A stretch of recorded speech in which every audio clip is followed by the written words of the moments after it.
Last we left off, you found yourselves mixed up in a web of lies, enchantment, and debauchery. On the trail of Headmaster Anton Eldros, you followed the elven enchanter into his office as he, posing as Lola Snicket, had charmed and ensnared a lord of the king's court into an open act of adultery.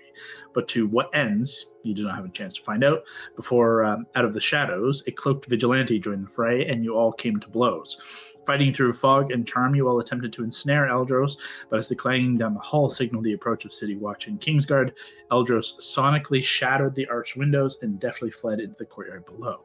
Swiftly followed by the cloaked vigilante, the pair tore off into the shadows of the late night. As the guards thundered towards you, knowing your innocence in the evening's affair, you elected to wait and talk your way out of any trouble.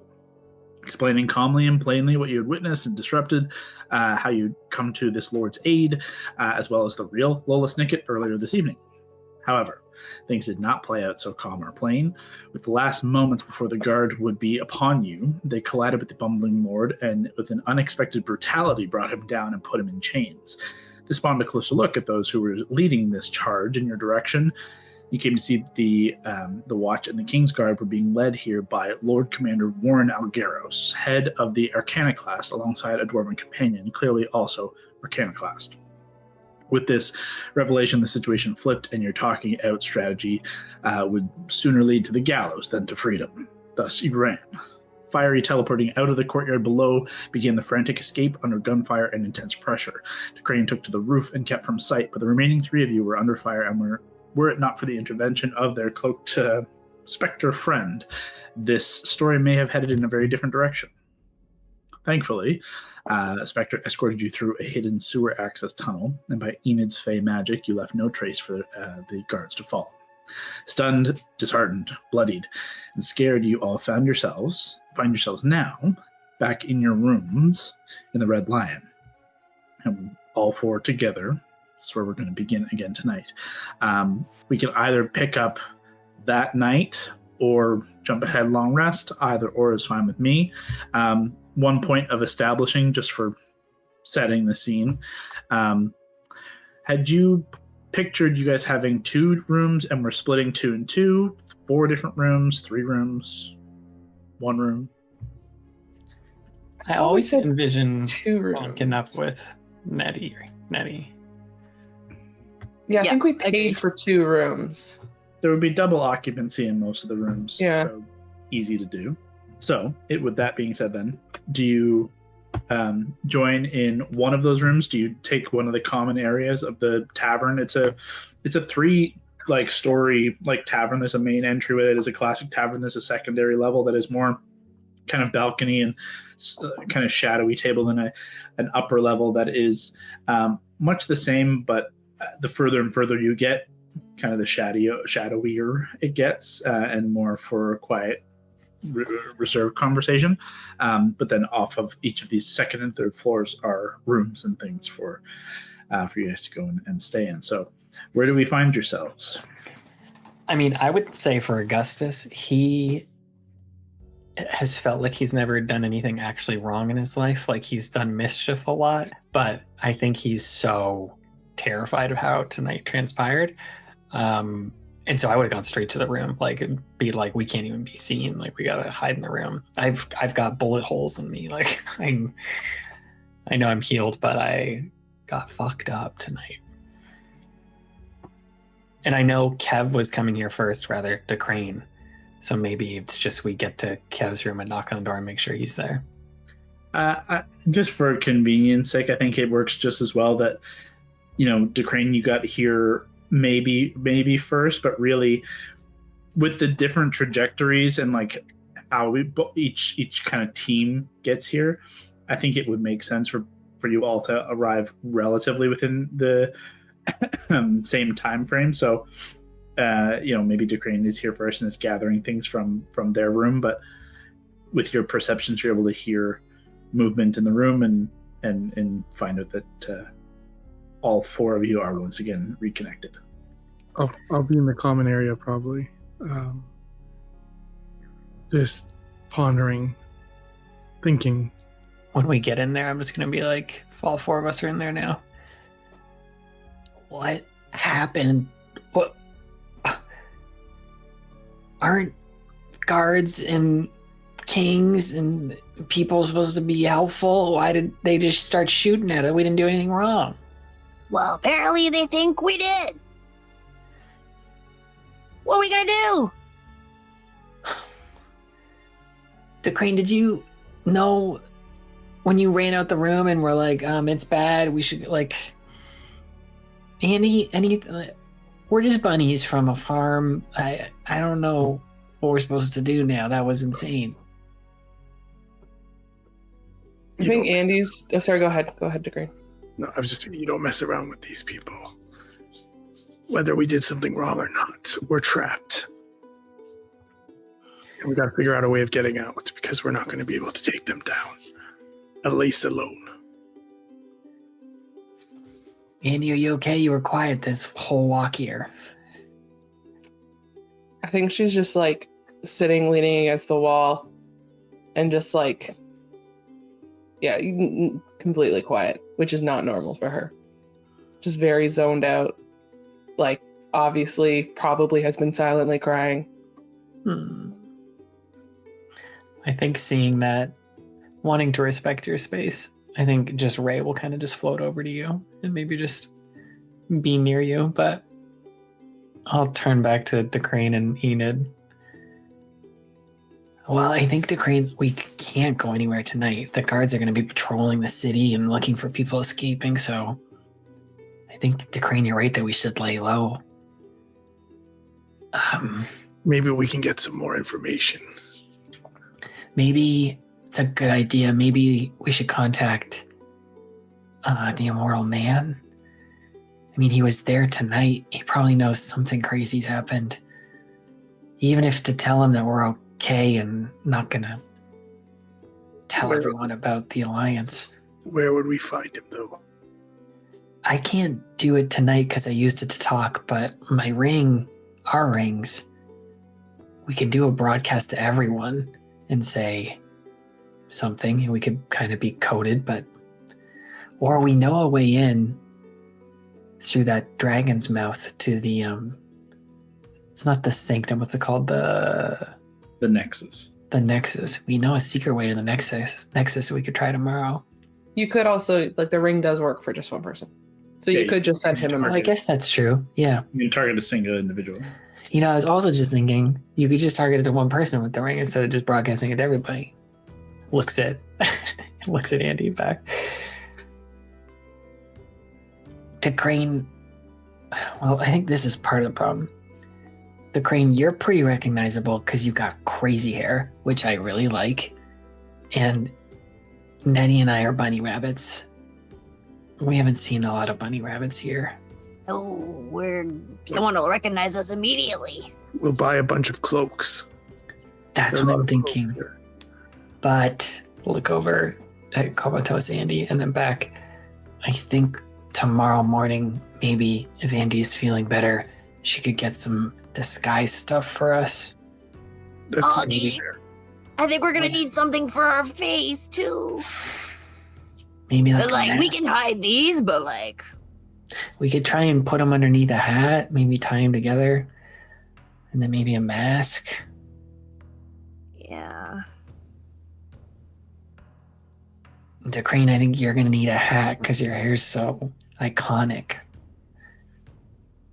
I can look like a priest with a hood. Okay. Mask, like a little face mask, if you want. Kyle, can I do a history check? And August wouldn't know this, but maybe he does. Is there any sort of mask religion, masks for plagues, like any kind of thing in the city that we've seen that wouldn't be crazy to have people wearing masks? I guess that's another general idea. If we were just two people walking around with masks, is that... That's true, actually, because it'll be, yeah. Go ahead and make a history check. See what you know. Oh man, 0. 2. Just 2. Okay. It's realistically, yeah. Like you have no frame of reference for, certainly no like famous factions, religions, or anything like that stand out. Nothing kind of comes to mind. But with a 2 and with your naivete, seems like a good plan. Yeah, maybe we could try it. I'm sure it'll work. Quick question for the group. Does anyone have proficiency with disguise kits or have a disguise kit? Just out of curiosity. I didn't check this book. Herbalism kit. That's it. No. It's in the lower left on D&D Beyond. Maybe while they're looking for that, just because I asked you, Kyle, at a game the other day, we don't feel an urgency to escape the city because it's such a big city, right? Or at least you just said it's a big city, and I wanted to make sure the listener knew that. For context, yeah, this is a city of 200,000+ people. Like, it is a major metropolis within Karden, the biggest within Candorne. Sorry, the biggest city within Candorne, rivaled by Marabella. Marabella is also a very large city. Ser Eden is also kind of up there, but less of permanent residents and more of traveling people making homage and stuff. But the immediate run certainly would make sense to cross your minds. However, I think Enid and Decrane would both instinctively understand the how much you show your hand by running if you get caught.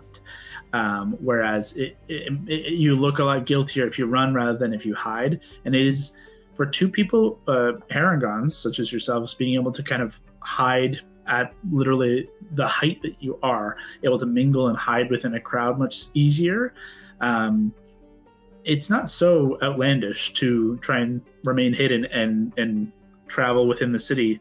The only disadvantage you are collectively at is that you're not collectively city people. So like, you don't know the ins and outs and secret passages and all that kind of stuff. But you've got already access to the Nexus, which gives you pretty much a super secret base of operations already. And you have at least one contact in the city to tap for some of this information, and are skilled people with plenty of gold compared to the average person. There are things you can do to get your way through a city like this. True. Plenty of things. I also want to make a note, Kyle. You did kind of mention that when we were just talking out of game, that like Decrane wasn't running away with us, and he didn't make himself known at all. Notably, Decrane was not spotted by any of the Arcana class. He did not fight and was never kind of seen in any of the casting and fight. Decrane had already moved himself out of sightlines and stayed out of sight the entirety of this fight. So from the perspective of the Arcana class who have seen the three of you, Decrane is in the clear. Now, if the Arcana class is on heightened alert, Andy knows that with your experience with like Risa, being different is enough to be scrutinized. Risa draws eyes and looks in your past, and one of the reasons why she liked being a shepherd was no one gave a shit that she looked different. She's doing her thing. Decrane doesn't care how he looks compared to the next person, but you guys know, Decrane and Andy know, that the Arcana class will find reason to scrutinize you just simply because of the fact that you appear elemental born in some way. You appear like on a primordial genasi, like is kind of the ways the closest analogy to you. Like, you don't look you look more genasi than you do human, based on how like we've kind of built Decrane out. So without taming it in some way, disguise, just a hat covers up the kind of most obvious element. But for the most part, Decrane can get by just by changing your attire. You look like a normal person just by changing your attire. Harangons obviously have a little bit more work to do to cover up. And Andy would have to change and also probably adjust how you carry yourself is really kind of the big difference for Andy, because you do stand literally above most of the crowds.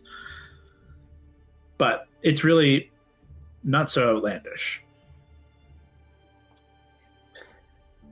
Should we set up a watch tonight when we go to bed? Just maybe have someone by the door, sleep all in one room.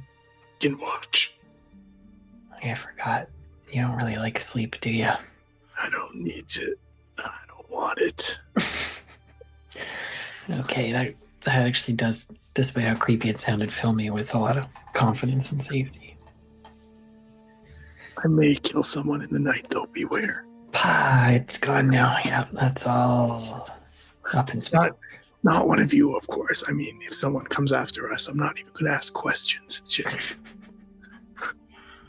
Feeling a little better, but still. It is late at this hour. You guys, the gala ran well into the night. The last performance started at 11 o'clock, and then all this has happened since then. It's cresting into 2, 3, probably late into 3 o'clock by the time you're actually settling into bed. For the three of you who are going to sleep this night, even before we get to anything prior to sleep, I still have a couple of questions I want to ask, and if you guys want to finish anything on your side. For the three of you who are going to sleep, I'm going to ask for a Constitution check, please. Before I go to bed, I would just pause at whatever, if there's a bedroom door or something, and look at Crane and Andy and just be like, you guys were really beautiful in your dance, and I know it got crazy, but just wanted you to know that was like a highlight of maybe my life. And then I got shot. So good night. Constitution check for the three of you, please. I think I would start taking out the metal thread as if to like cast alarm, and then realize that that's a terrible idea and I don't want to cast any magic. Okay. I laughed because of Nettie and I. Kev, you don't have to do this, by the way. Okay. I scared myself because I changed out my dice and it made like this ominous like bo bo bo, and I didn't realize it. So it scared me. And my con check is 3. Okay. Oh my god. Don't worry, my con check is 8. Okay. Oh. 14. Okay. Herringons both wake up with a point of exhaustion in the morning to come. That's fair.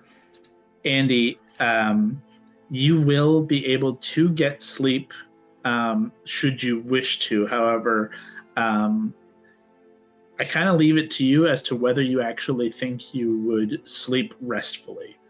Your body has the ability to, but can you tell your mind not to stew and worry and do all these things after what just happened? I think with your shepherd lifestyle, you can go to sleep in any kind of conditions. And after kind of all kinds of like random shit going on, those parties can continue happening, but you can go to sleep. You've had to your whole life. So you've trained your body just naturally can do that, hence your role here. But this is more of a mental load. So I'm going to leave it fully in your hand. Do you want to hurt yourself or not? But I think it would take a really, really long time to get to sleep. Mm-hmm. Especially like she already doesn't like sleeping in a city. So like that on top of like maybe if she was out where it was quiet or something, but like every sound she thinks that something like she wants to leave. She wants to leave the city really, really, really badly, but understands it's a really terrible idea. She wants to run. I think it would be one of those things where like it would take so long to get to sleep. And by the time she does, like depending on what everyone else, she would just sleep in a lot and like potentially waste the first half or more of the next day if people would let her continue sleeping. Well, to get your full rests, which you will all need to achieve, it's going to be late into the morning compared to normal anyways, because like I said, it's like 3+ by the time you're actually turning in. Mm-hmm. And Andy, it's getting close to like almost 5, like sun's starting to come up when you're finally kind of so exhausted your body's pushing you into sleep. But before we actually get to rest, is there anything last from your side? I have one thing I want to throw in, but from my side, from the four of you collectively, like, is there any last things that you guys want to do before this point of going to bed, and we can come to the next late morning? And I think just like putting on my spell stash and like tucking it beneath all my clothes, making sure it is completely sealed shut. Like it's fine. Everything is exactly how it normally is, but just panicking over it. I would shift my blankets over maybe to Nettie's bed and be like, I just thought you might be scared, so I would sleep here. Oh, well, that's perfect because I thought you might be scared. So I figured you could stay here too. Okay, great. Cool. And then maybe just before falling asleep, after a little pause, I would say, Nettie, we're the good guys, right? I thought we were. I thought we were too. But we did the right thing. Right? I think we did. Well, if we both think we did, then we must have. Right? I think I'm just rattled too from that Red Marion song. And that woman, I can't believe so much happened in one night. It's a lot to process. Probably why Andy's having a hard time.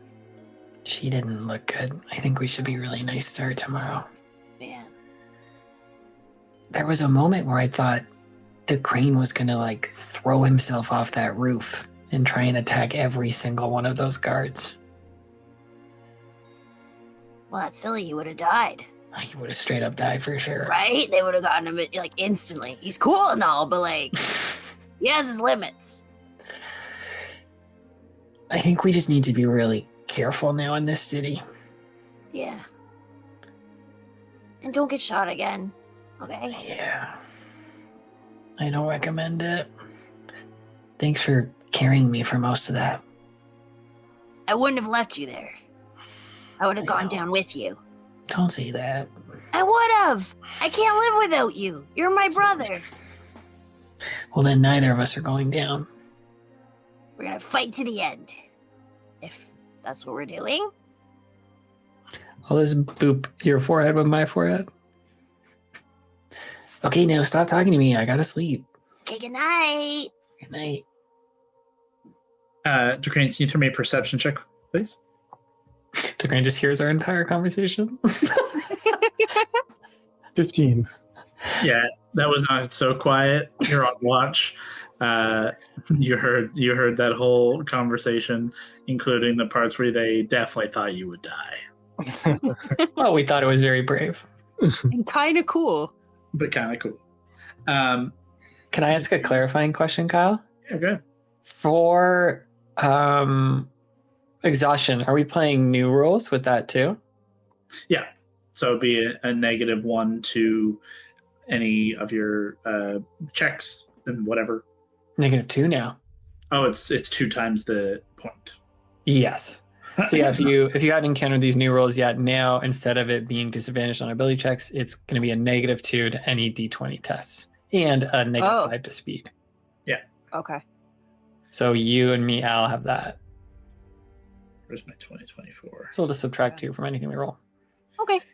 As you guys settle in for rest and Duquesne is on watch, Andy, I want to ask you one last question before, if there's anything from you, obviously feel free, but before you turn in and we jump to the next day, the whole quiet walk back and then the quiet sit as plans and ideas were being tossed out around you.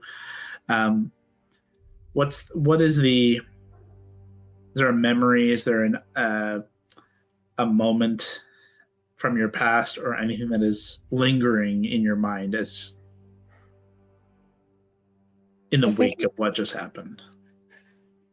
I think it's just the speech that she got from Risa anytime they approached any other group, anytime they approached any town, any city, which is the same speech she then would give to everyone else in this group about, don't stand out, think people are bad, people aren't, not everyone's, accepting, everyone can see things differently, don't do any magic, don't draw attention to yourself, all of that, you can be yourself when we're out where we are here, but not everyone's going to accept that. And just that speech over and over again, sometimes it's in Reese's voice, sometimes it's in Andy's own voice, from the last few weeks, and just feeling worse and worse about herself every time she goes through it.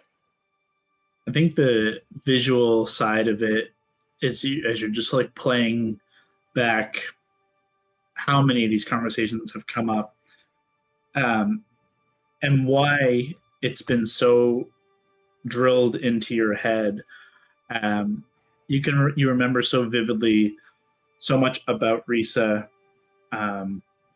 Obviously, like always, so energetic and full of life, and as a water genasi and an illusion mage, was always kind of playing and throwing up like water effects and entertaining people with like little tricks and little like almost like magician level kind of stuff, but would always show her own kind of flair to it.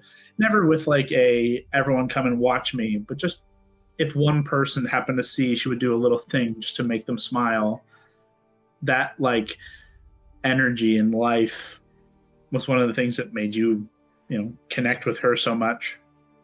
And then that she kind of took you kind of under her wing, so to speak, to train and to learn, and how excited she is about magic, how wonderful and beautiful magic can be. But all of that drains away to a shell of that person whenever these situations would come up. That warning was dire, and she would show you why. She would show you the effect and the physical toll it took on her, the disfiguration it took on her in losing her hand to the Arcaniclast. It is not lightly that these warnings were given, which sets so much worse the feelings that you're experiencing after this experience, after this encounter. But just as Risa did and does to this day, just before you go to sleep, you do remember that after every one of those encounters, she would celebrate with magic in full, despite them. So they never got her down for too long. Maybe that was a little the last moment before sleep, or maybe just something to help you get to the point where you could fall asleep, where exhaustion would take you. But that would be the last thing before the end of the night. But before that, is there anything else you wanted to try, say, do, or accomplish, Andy? I don't think so. I think it's just trying to process everything, and then... Okay. Yeah, I don't even think she's trying to plan for the next day at this point. Then exhaustion hits as the day kind of really begins in the city.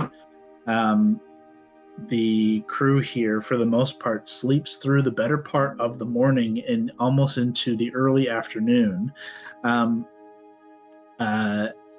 wasting the day away, as it were, but a much-needed rest for this crew. Ducrane, you have been on watch. The crew has slept unbothered. Nobody has come to pay anyone a visit. Nothing untoward has happened. However, the city, as it wakes up, you can hear through the open windows and through the floorboards below. The multiple levels of the Red Lion pub are abuzz. There is a palpable energy to the crowds that are coming in for their morning breakfasts, and for the early lunch crowd. Seemed to be a little earlier today, with gossip and things to talk about in the wake of what seemed to be a pretty interesting evening, to say the least. You are able to pick up that all this is happening, and are able to interact if you want to, leaving these guys as they're sleeping, know that they need the rest, or can maintain your watch until they begin to kind of stir at this 11 o'clock, 10 o'clock hour. Ducrane, do you go and interact with any of this, or do you hold until the crew awakens and bring it to their attention? I'm going to wait, because I don't know if I go, could they be under threat? So I'm going to wait. In that case, you hold on your nightly vigil, and the crew here begins to kind of stir, and you awaken to much the same sound. Especially the herringons, you pick up a busy, buzzing tavern below you, and the city outside in full kind of swing. You can hear lots of action kind of out and about. Not that you haven't heard that before, but seems just sort of dialed up a little. The four of you are able to kind of connect, and the morning is yours. Andy, how you feeling this morning? Tired. Same. Enid's still just sleeping in. She kept kicking me in the middle of the night. She has such big feet. That can't be the first time. It's definitely not.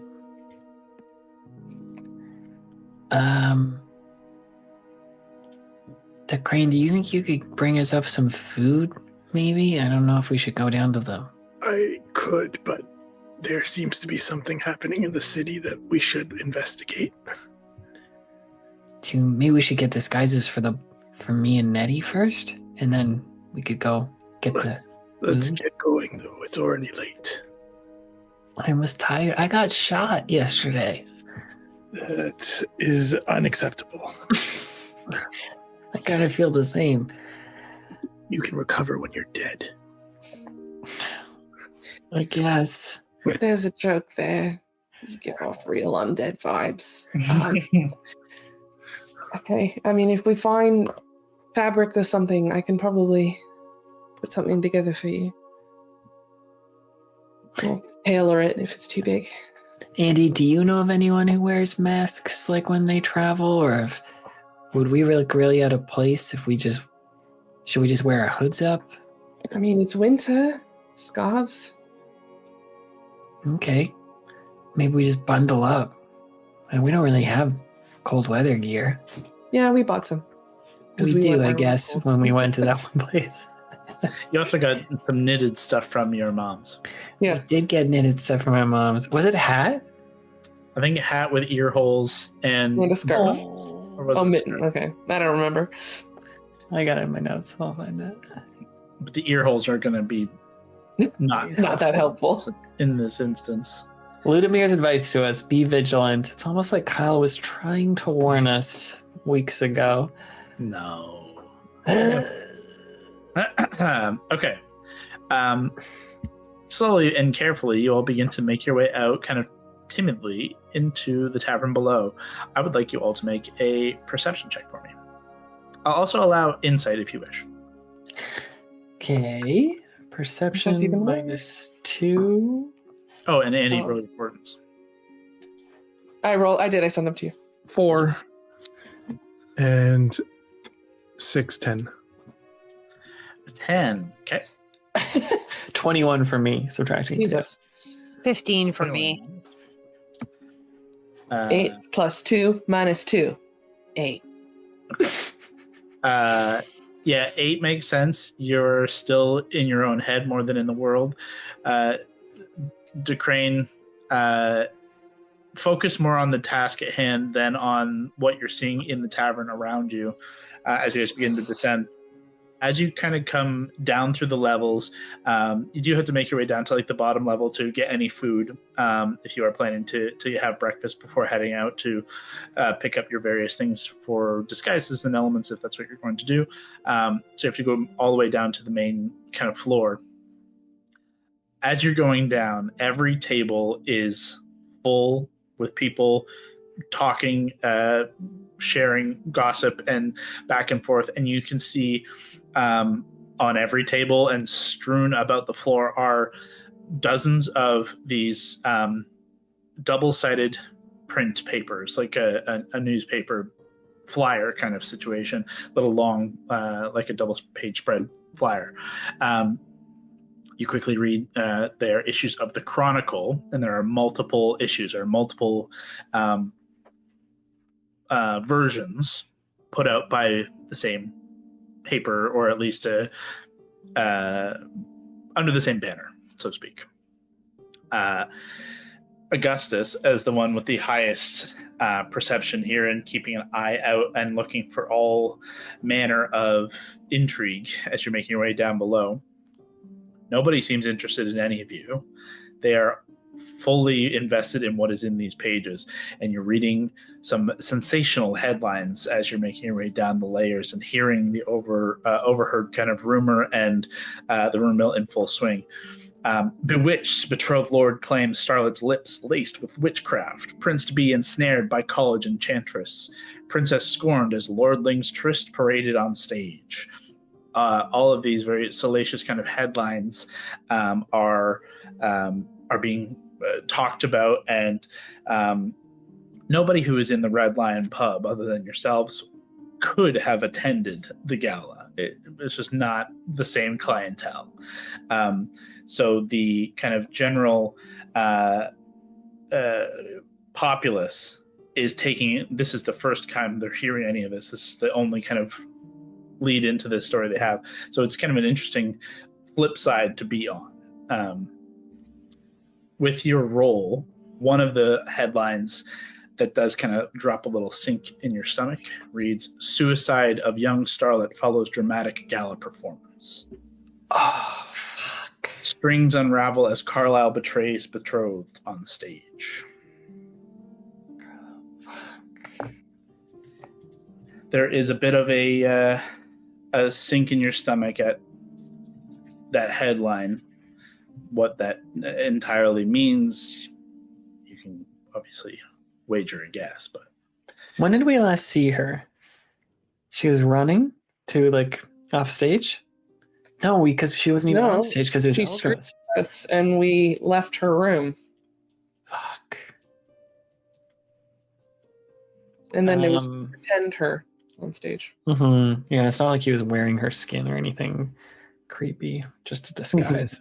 Well, maybe, but Kyle, I only ask you this in case you have this detail because you know I'm thirsty for it. Have you named this paper? it's the Chronicle. The Karden? Is it a Chronicle with a K? That'd be pretty sick. It's not, but it is the Karden Chronicle. I wrote it in a K with my notes. We will never correct it. Nothing about if I try and even pick one up to kind of take a look even closer. There are, like, each of these are stacked on various tables, and some have been like thrown and stepped on. You can, like, there's tons that have just like fallen to the ground, as it seems, you know, someone either bought a massive stack or they've been dropped off here, which is not uncommon in taverns to have in a city like this, to have the daily kind of paper thrown out into a tavern or into cafes and pubs. But there seems to be more than normal is the kind of assumption you're making here. But yeah, you can grab any of these. Can I grab one? Could we kind of run through this? Could we say we grab one and go back to our room to eat our food? Because I also have another idea for the room. Yeah, it would be a little odd, but not so odd that people are really going to pay much mind. I'm thinking, and maybe I could tell the group here before we do it. Hey, maybe we should go back to the room and write a note to our friend and send it to him before the day gets too late. And I'll tap my ring. Yeah. Our secret. And Yeah, we that's a should good probably idea. get the word out. We can just grab like whatever version of a to-go. I guess it's lunch now. It's not even breakfast, unless it's brunch. It's cold breakfast is what it is. We'll grab a muffin. We'll grab a Stale continental toast. muffin and whatever waffles were left on the heating lamp. Have we thought about getting our stuff back? I think we got it. I think Yeah, you got we it. have our- Did Yeah. I get it? It was. We left it in our room. Oh, There was no stuff that was left as far as I am recalling. No, we left it in the room. We're good. Did you think we left at the theater? Is that what you're thinking? Gotcha. Yeah, I mean, if we just wanted to run through it, I'm thinking one would love to scan this for any mention of like People buddies. People wanted. Or magic being used where it wasn't supposed to, or And then 2 after that, we could be pretty exact with what message we send to Ludomir. We could talk about that before sending it. If we need time to do all this under cover, I have a plan, but it's a last resort, so let's but just know that if we need time, I have a way we can get it. Okay. Let's I go don't back think- to the room, maybe. I don't think time is a problem right now. We don't have anything else. Time under cover. Ah, okay, Okay. sure. Kyle's so intrigued. Kyle, any mention of bunny rabbits in this newspaper? I'd like you to make an insight check for me, and I will allow anyone can make insight checks as you guys can pick up your own papers and kind of overhear the people talking as well as you're kind of making, because this will take a bit of time going up and down. 8. 10. DeCrane or Andy, are you guys throwing out any insights? It's so bad. I did get a nat 20 on a death save, so I feel like I'm due for some bad rolls. For sure, I got a 2, so don't worry about me. 11 and 3, 14. It's the A best 14. version. Yeah, the rest of you are sub 10, if I'm not mistaken. So 14 wins it for sure. And DeCrane, in reading through the article and overhearing a lot of the kind of rumor mill in full swing, the collectively none of you find any notes about Harangon fleeing the scene from any of this stuff. It seems like by and large the focus has been on the royal elements here, the kind of larger aristocracy and the betrayal and the salacious elements here. There's not really any note about open use of magic, anything about Eldros, or like that Lola wasn't Lola. The suicide is being blamed on this fallout. She killed herself as a result of what's happened here. But DeCrane, from overhearing rumors and from reading and taking in things, the man with Princess Ophelia is Lord Lincoln Carlisle, which you were more or less confirmed last night. However, Lord Lincoln Carlisle is the son of the Hand of the King, Richard Carlisle, who is the Earl of Grill, aka the Growling Hills. So the barony of the Growling Hills, that's his shit. That's where he lives. It would appear that they were betrothed, and their union would finalize a bloodbound alliance between the Carlyles and the McCairns. The seemingly long time coming union and alliance between 2 of the oldest and richest families in Candorne. And following the events of the gala, Lord Carlisle was beaten and dragged through the streets, now lies in the dungeons of McCarran Hall, not simply the stocks of the City Watch, but the actual castle dungeons, which is apparently a unique treatment. From eyewitness reports and from your own site, it was Earl Carlisle, the elder, and the king who were shouting at one another, basically the entire ride back to Mount Ward. So a lot of the discussion right now is where the alliance stands in the light of day. And from the people that you are in this tavern with, these are working class people in the Red Lion. You're also, there's working class people in the various factories and mines and things within Karden and farmers in the surrounding area and this kind of thing, traders. But there's also mercenaries. There's a lot of mercenaries. This is a mercenary-friendly pub, which is not also commonplace. There is discussion about, like, which side should we be playing here? Which side benefits us the most? So you're getting kind of all sides of this, but really it's a personal gameplay. Which side benefits us, the people, most, us, the individual, most, more than anything else here. Any overarching vibe there from these mercenaries? With a 14, not enough to get anything further.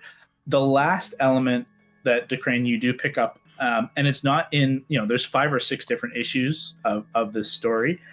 In one of the issues, one of the last paragraphs say, reports of Arcanoclast on the scene, still investigating further threats on college grounds. And that's like the only further note on the Arcanoclast, period, that they were there and that they're still investigating. And they're saying this is suicide, right? The one claims the suicide, Lola's suicide. In that, it does detail that she was found hanging in her dressing room by red thread and string and ribbon. But where I come from, the secret police would kill people and make it look like a suicide. They would mysteriously die, but we knew it was not a suicide, and I have a feeling that this may not be a suicide, but that's besides the point. Yeah, I'm kind of torn on it because that makes sense what you just said, but then also it would make sense if the puppeteer guy did this to her, or maybe there was just a bunch of string left over from the ritual. I could go either way. It's just sad.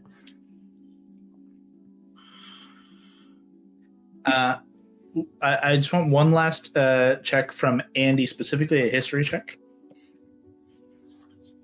Been rolling like shit. Let's see if this is better. It is.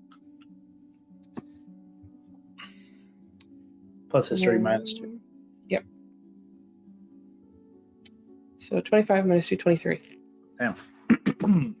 Okay, so just as this is all coming out, you did not roll incredibly high, but you still read the article, and learning who the Earl of Grill and that Carlisle's and the McCairns kind of put more plainly in front of you on paper, and kind of tying everything together with that history check.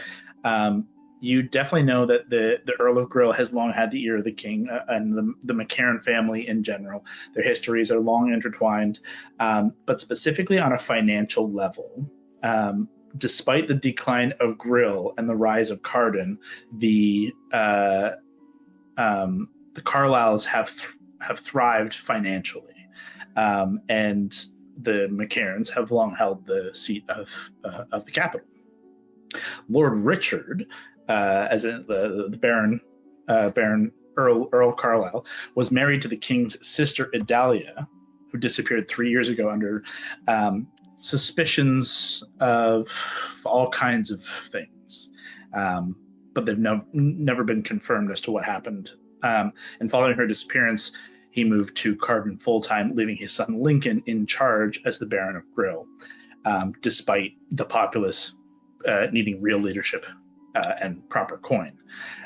The large rumors swirl that the Carlisle family bankrolled the original mining operation that founded Karden back when the first King McCairn took power after the fall of Carlo.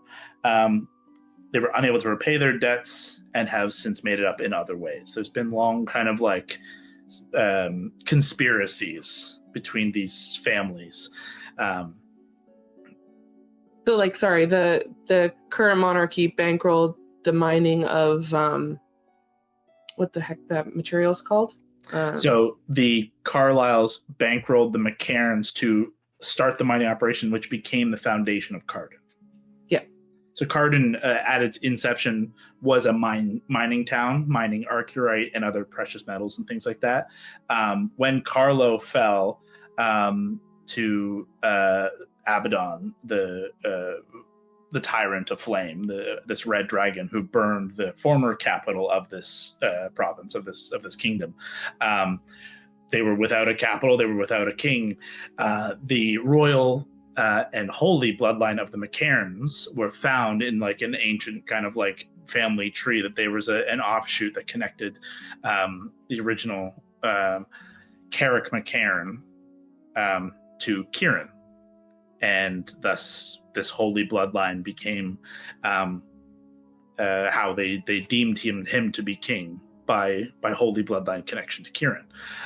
And because kind of around the same time that Karden became kind of a thriving financial operation, the town began to build and build and build, became a city, became the capital, like kind of all spawned in this way, but was initially bankrolled by the Carlyles and has been repaid in various ways.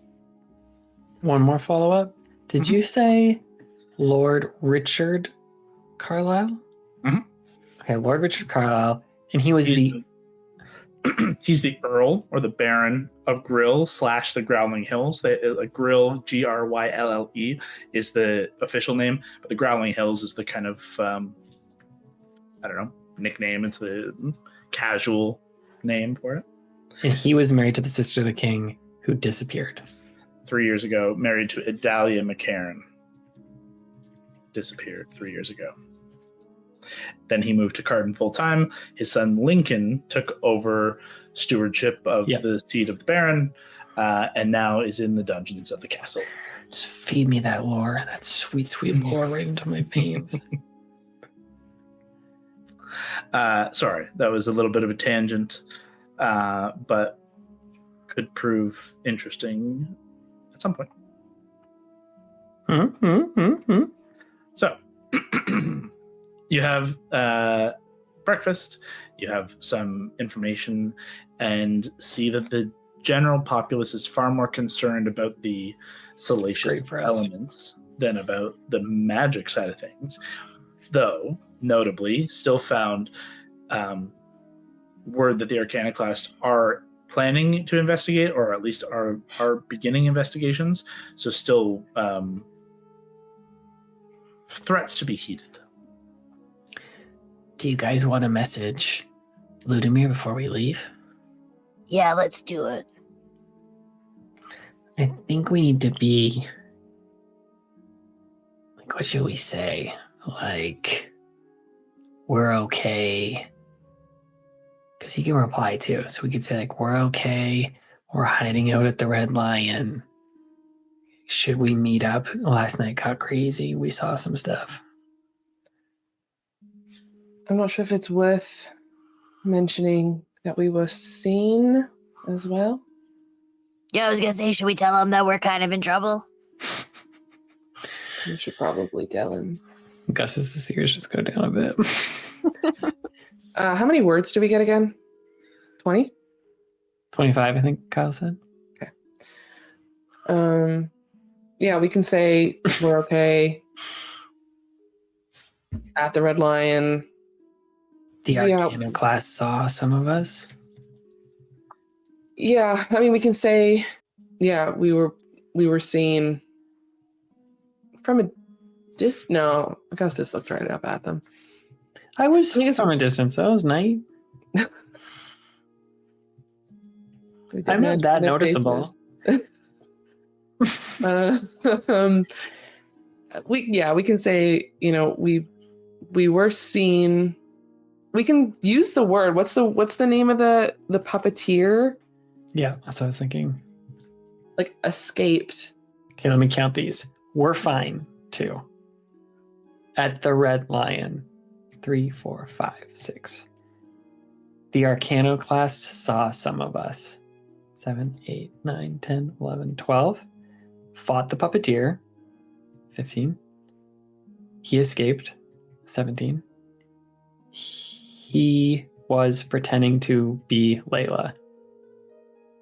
18, 19, 20, 21, 22, 23. I mean, you don't have to use all the words. But should we say something like next steps? But I'll say like next steps? Some inflection? Or any suggestions or... Any suggestions is nice. Any suggestions. It's like crafting like a cover letter, like a resume. Contact us. Thoughts? Yeah. Call us? You good? We cool? I'm sorry. Thoughts and Our prayers. bad. Yeah. Thoughts and prayers. Our bad. Our bad. Maybe just any thoughts instead of suggestions. I don't know. Any suggestions? I'll do it. Okay, I'm going to send this. Ready? Mm-hmm. I'm going to rub my ring. I'm going to think of Ludo, my sweet, sweet boy. And I'm going to send, we're fine at the Red Lion. The Arcanoclast saw some of us. Fought the puppeteer. He escaped. He was pretending to be Layla. Any suggestions? You're just sending the message. You're not doing the whole hologram thing. Yeah. Oh, I guess that'd be fun. I'll try a hologram. That's sick. Unless he can't talk right now. I'll do the hologram. I'll do FaceTime. It would show you on the other side is and then he elects okay. whether he wants to be a part of it or not. You fire this off, and you see kind of like playback. Your side sends the message, and there's a pause. Your ring kind of glows as the response comes through telepathically. Oh. No hologram comes alongside, as he obviously is never going to do that. But you hear, I suggest actually laying low this time. As always, the Nexus is a safe haven, and within lay the tools to hide in plain sight. Sick. Okay, he said, actually lay low. The Nexus is a safe spot and has tools for hiding. And he didn't say he was mad, so that's a win. Did he sound mad though? He made like a little joke. You know how he is. He's like so funny about like actually hiding or laying low. But I'm sure we're not the worst screw ups he's had, right? No, he did say very specifically that that he had not been growing his group, that he was being very selective.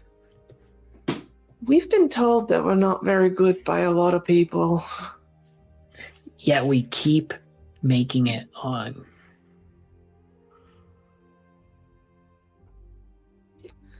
Okay, well, how far is that museum place from here? That museum place. I don't know what it's called. I'm sorry. I'm really Oh, you mean you guys are in Hall of something? Hall of Antiquity. You guys are in the Merchants Ward, if I remember where the Red Lion is, and that would be in Lake Ward. Oh wait, no, is it River Ward? It's in River Ward, so not far. Basically, like it'd be equidistant to going to Silken Splendor, but just the opposite direction. You cross the bridge, you go left instead of right, but it's almost the same distance. So you can get there within like 45 minutes. Pretty easily. But traveling how you guys are expecting to travel, 45 minutes. Okay. What was I going to say? No, that's it. Good. Sorry. I think we should at least, if we're going today, or if we're laying low for the rest of today, we can figure that out. I think regardless, we can try our best to do, not even necessarily disguises, but just changing up things like outfits and stuff. Like, even if Augustus just like wears his jacket inside out, like that looks slightly different, right? Like, I'll take off my hat and like tie my hair back and just pull up the like shawl part to be like covering my head instead. Like little things that would just slightly adjust your clothing and appearance. Same thing. Flip some stuff inside out. Nettie, I don't know if you were there for that, but our mom sent us like hats and like mitts, I think, so we could wear the hats and mitts. The hats do have holes for our ears, which is really cute and might not help our cause, but we could certainly. It's better than nothing. Better than nothing. Yeah, I think maybe we go to the Nexus, and I'm kitting up. That armor is going back on. I am putting my new drumsticks in their holsters in my belt. Oh, God. Okay, so you guys gear up and begin to set out. I want to just clear one thing. Are you planning to make any other stops, or are you kind of beelining to Hall of Antiquity Nexus? That's what I was thinking, but what do you guys think? Because we got all our stuff from the armory before we did the performance, right? Yeah, there's other things I want to like accomplish in the city, but I don't think today is the right day to do them. Maybe not today. I think like maybe if we can find a way that's not like, let's just walk down the main road, that's probably a good idea. But if there's is only the one main road, then You have to cross a river. You need a bridge. Bridges okay, never mind. set paths. Yeah. Maybe could we try and find? Are we in like the market district? If not in it, adjacent. I mean, why don't we stop and get some like outfits? Just like before we cross a bridge where maybe there'd be guards. Like, let's try and buy something to like bundle our heads in or something. That's a good idea. Where did I say you guys were? You guys are in the you're in the Merchant's Ward. The Red Lion is at the basically within the cornerstone of all this kind of trade and stuff. So it would not be very far or hard to go and hit an open market or to a specific place if you wanted to find like a more of a shop than market stalls. But there is the literal open market, this kind of like general wares kind of place that is just open stalls and stuff. It's less populated, it's less busy in the winter as it is now, but there are still some people who will brave it in the interest of still trying to sell things. There'll be like open fires and stuff and that kind of thing, so you could go there, or you could try and find something kind of along the same path as I forget if it's called the Gold Road here or the Gold Way, down this kind of main thoroughfare of the Merchant's Ward. Nettie, let's buy capes or cloaks with hoods. Let's buy scarves that we can put around our face, go hood up. I was also thinking, what if, I mean, depending on what you want to do with your mom's hats, I could try to use mending and like stuff to, what if I just kind of like widen the space between the ear holes and then it can be more like a cowl? Like, you know how you can have like knitted. That's cute. Or you can keep your cute hats and wear them later. Just think our moms might be mad if we play with their hat. That's fair. Actually, Andy, I will ask you to history check, please, for you. Really bad. It's still a 12 because my history is really good. 12 is enough for this check. The question earlier was posed, masks or no masks, and should we wear masks in public? Is there other factions or religions who wore masks? There are some, but they would be more specific colors or like makes and designs and stuff like that. You need like a whole kind of setup to like kit yourself out to look proper. And really the bigger threat is in cities, wearing a mask, and especially like a half mask like that, is more criminal bandit adjacent than it is, than it is accepted. It would put you more on the other side of off-putting. Okay. Not to say don't do it, but just to say like no, who you interact with, it could be viewed more as like as a problem than a suspicious. From a distance, still a safe play. I mean, there's I'm one to say a good hat can do you a good way. Sometimes, admittedly, it helps to have something else for people to focus on. Is that why you have such a big hat? No, I just really like this hat. Because I love this hat. I mean, I'm not wearing it right now. Someone else can wear it for now. Might be a little big. I feel like both of us could fit in it. Tiny bunny wearing a huge hat. I think I'll avoid it for now and just have my heart set on that kind of cloak, hood up, scarf vibe. Cool.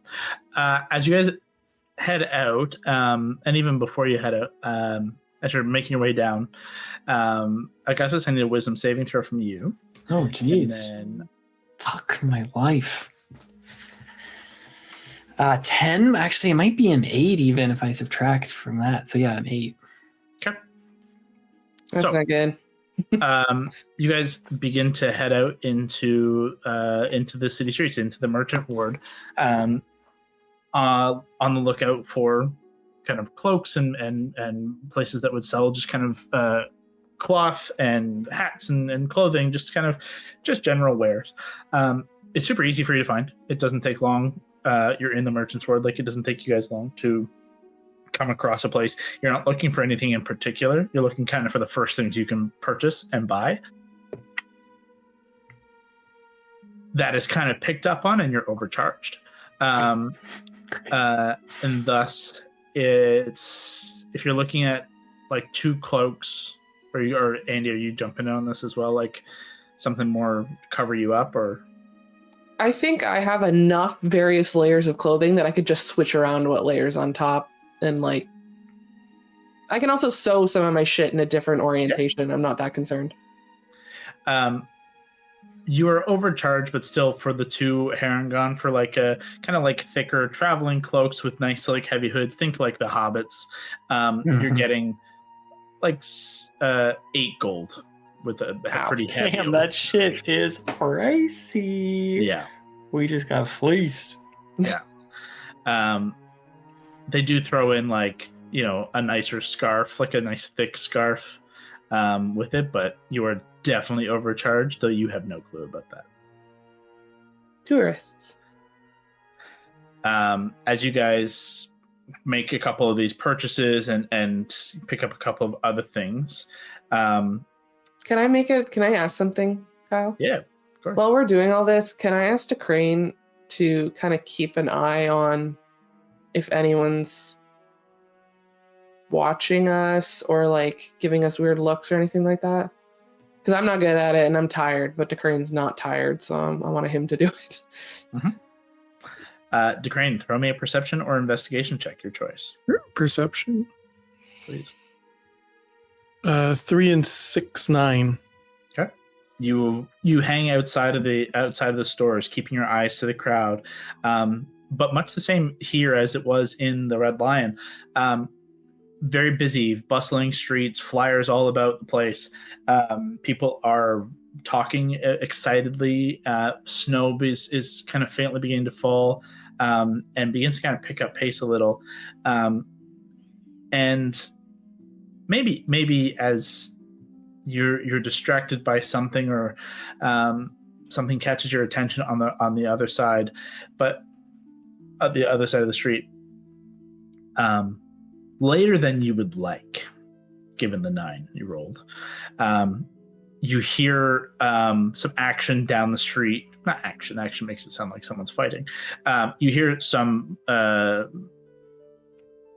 movement and kind of shifting and chatter from the other side, and you kind of turn down the main thoroughfare to see crowds parting away before an armored knight stands a full head above the crowd, at least 8 feet tall, armor clad in gleaming gold and steel, thick and wide. This is a tank of a figure. Around him, at this distance, you can see an array of Arcana-class gunners, the rank and file cadets of the Arcana-class. There's a smaller section of blindfolded bond mages that are kind of out and about as well. And you can see the rank and file gunners and bond mages are handing out flyers, asking questions of the amassed crowds. As they kind of part, they take them to the sides and begin kind of showing them the flyers and asking them questions. Your lack of heightened perception in this case, the crew of you all come out from the shop with your new cloaks on, and this crowd and this group are within like 120, 200 feet of you. So not right on top of you, but not so far that you feel comfortable. What are you guys doing? Immediately flick my hood up. Like, Nettie, flick my hood up. You both come out. Up and out. Does it seem like there's a kerfuffle, like something's happening, or more like the crowds are jittery that these people are there? Throw me an insight check. Okay. That's 17. Yeah. You gather quickly that the crowds, by and large, are fearful of the night. and off-put by the open flaunting of firepower, as well as the uncomfortable presence of the bond mages. Their blindfolded presence and what they represent is an uncomfortable thing for anyone. And you gather in this moment of like, you guys are kind of frozen as you just come out here, flick your hoods up and are gathering, but these people all around have been talking, waiting for this procession to kind of come down their way. People who have carts and things who are, they're running their business right here. Even the shop owner actually is going to exit shortly after you guys. You gather through their kind of chatter that this is not so uncommon to be a huge rarity, that it's disruptive and it's invasive. You hear some people saying like, try not to stutter and don't answer their questions. You don't need to get hauled off for interrogation at the Hull. And then you hear stories of people who got hauled off and how long that they waited there, and worse, that they were sent to sanctuary afterwards. Like, all these things, there are threat and worry. But the notable fact is that this knight, who some note is a crusader, is here. That is notable. That the Arcana class is looking around for stuff. People are just kind of like, yeah, okay, this is whatever. This is annoying. This sucks, but it's part of life. The fact that there's a crusader here has people more on edge. It's just reading everything Kyle? you said. Can you confirm when you said like people are sent off to sanctuary afterwards? Do we have context for that? Nope. Okay. I would turn to the group and say, well, I think we should keep going because we were supposed to get sugar before we head to the Hall of Antiquity. Does it look like anyone here is like continuing to walk, or is everyone like, nope, we all have to stop and talk to these guys? Some people are still walking and like going about their day, but anyone who is working here or who is too close to them, you guys are right on the cusp of people who are like, they're too close to move away from, that it seems commonplace to like give them a berth of like, we will wait lest we look suspicious. Mm-hmm. So you guys are right on that cusp of where people are just like continuing about that. I haven't noticed this thing happening down the street. Like they're just 200-300 feet away from something and they're not even paying attention. You guys are right at that cusp. Could we try to find like, if there is a group of people who is continuing to work, could we almost like try to like join a group? Make a perception or investigation check to see if you can do so. You can spot one anyways. And passive perceptions from Enid and Augustus and Decrane are higher than 15, correct? 18 for me, yeah. 19 for me. Oh, nice. Your passive, Decrane? 16. Okay. Oh, 10. You see a crowd, they're a little further away than will be comfortable to run and join. Mm-hmm. You guys can still make it, make your way. It's just you're right on that cusp. It's a little, it could be a little awkward for you, but we'll see. What are you doing in this moment? I think I'm going to take the bunny's hands, because they have their cloaks up now, right? Mm-hmm. Hoods up. Currently, you're all standing on the stoop, like at the bottom step of the entry to this shop, in the middle of a busy thoroughfare, where rapidly the people around you are beginning to stand perfectly still, like waiting their turn, having these quiet conversations side by side. I shouldn't say perfectly still, makes them sound statuesque, but like they're holding their position. They're just standing, waiting, watching, talking. You are right on the cusp of where other people are just kind of going about their day. You see maybe one or two other people trying to kind of fall in the same line. Like those of you with the higher passive perceptions, you notice across the way there is like a busker kind of street performer tiefling who quickly kind of kicks up his hat and is kind of and kind of curls down a side street. And you, with your passive perceptions, see a kind of flutter up on the rooftops on the other side in that direction. One of those fucking gargoyle things. Maybe. You guys are right on, like the answer needs to come from either we're moving, we're holding, or something else.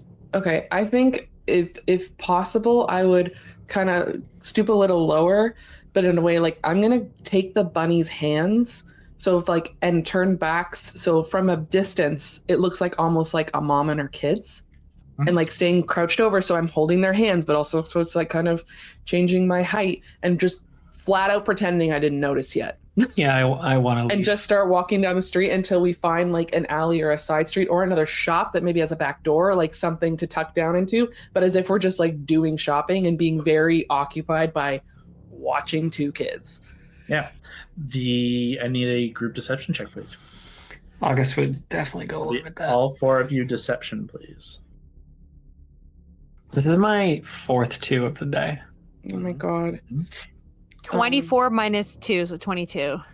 God damn. Nice. If I see you starting to fuck up, I'll fix it. It's only a 4 for me. 18. Yeah, no, I'll fix it. I got minus 2, so I also got an 18. Scott, I have a 17. Damn. Are you giving it to him? Yeah. Okay. We can In the 17 plus or like whatever your deception is, all that stuff. 17 is funded. Like it's fine. With the group collectively pulling you out of a 4, which is like the maybe territory of something happening, because 3 of you did succeed. This will put you collectively as a group out of this situation. However, Andy, there's this moment where you can see the next 6 seconds play out before your eyes, where the 3 of you like walking, and Augustus like steps on the hem of his cloak and it pulls it off entirely. It pulls the hat with it. His ears pop straight up in the air, and it's just like so very clearly in the middle of the street a heron gone. And there's just that moment where you kind of astrally project through fate and time, and you can see the moment where his foot is about to step, and you just kind of nudge or pull, however, to shift that step off of the cloak and continue along this path, avoiding that potential fate. I just nudge like a popped out of place cobblestone right in the way, so he has to step over it instead. Oh. The 4 of you make your way along this path, hasten pace ever so slightly, but not so much to draw suspicions. And within a few short minutes are already passing, leaving this kind of crowd behind, kind of cutting streets here and there. I'd like an emphasis roll from you all, please. From someone, anyways. 2 different people can roll a d20. Who's gonna roll? Nope. Scott refuses. Al, you do it, and Kevin, you do it. Kevin throws a 17 is a good one. Good, that's good. I rolled very mediocre. So that's very high. 19 minus 2. Oh. I'm great. 19. So success on your check gives you the path of least resistance, and not another one of these encounters in the city street where you can't walk away from. You're able to kind of cut and jog between a couple of these other alleyways, and now somewhat familiar. You spent about a week in the city, in this general region. Like this is where you've been staying in the Merchant's Ward. You've come and gone here a couple of times. You have a pretty good idea of your lay of the land, and are able to kind of cut and weave your way around out of the main kind of gold way path that the Arcanoclast and this Crusader and potential other Crusaders are investigating. However, one thing you do note with the 3 of you with very high passive perceptions, you do manage to dodge it with the collective deception and that successful emphasis roll. A secondary little watcher Fuck. was tailing your group from the shop that you had just exited out of. What the fuck are those? And you managed to cut away and you don't see any sign of it.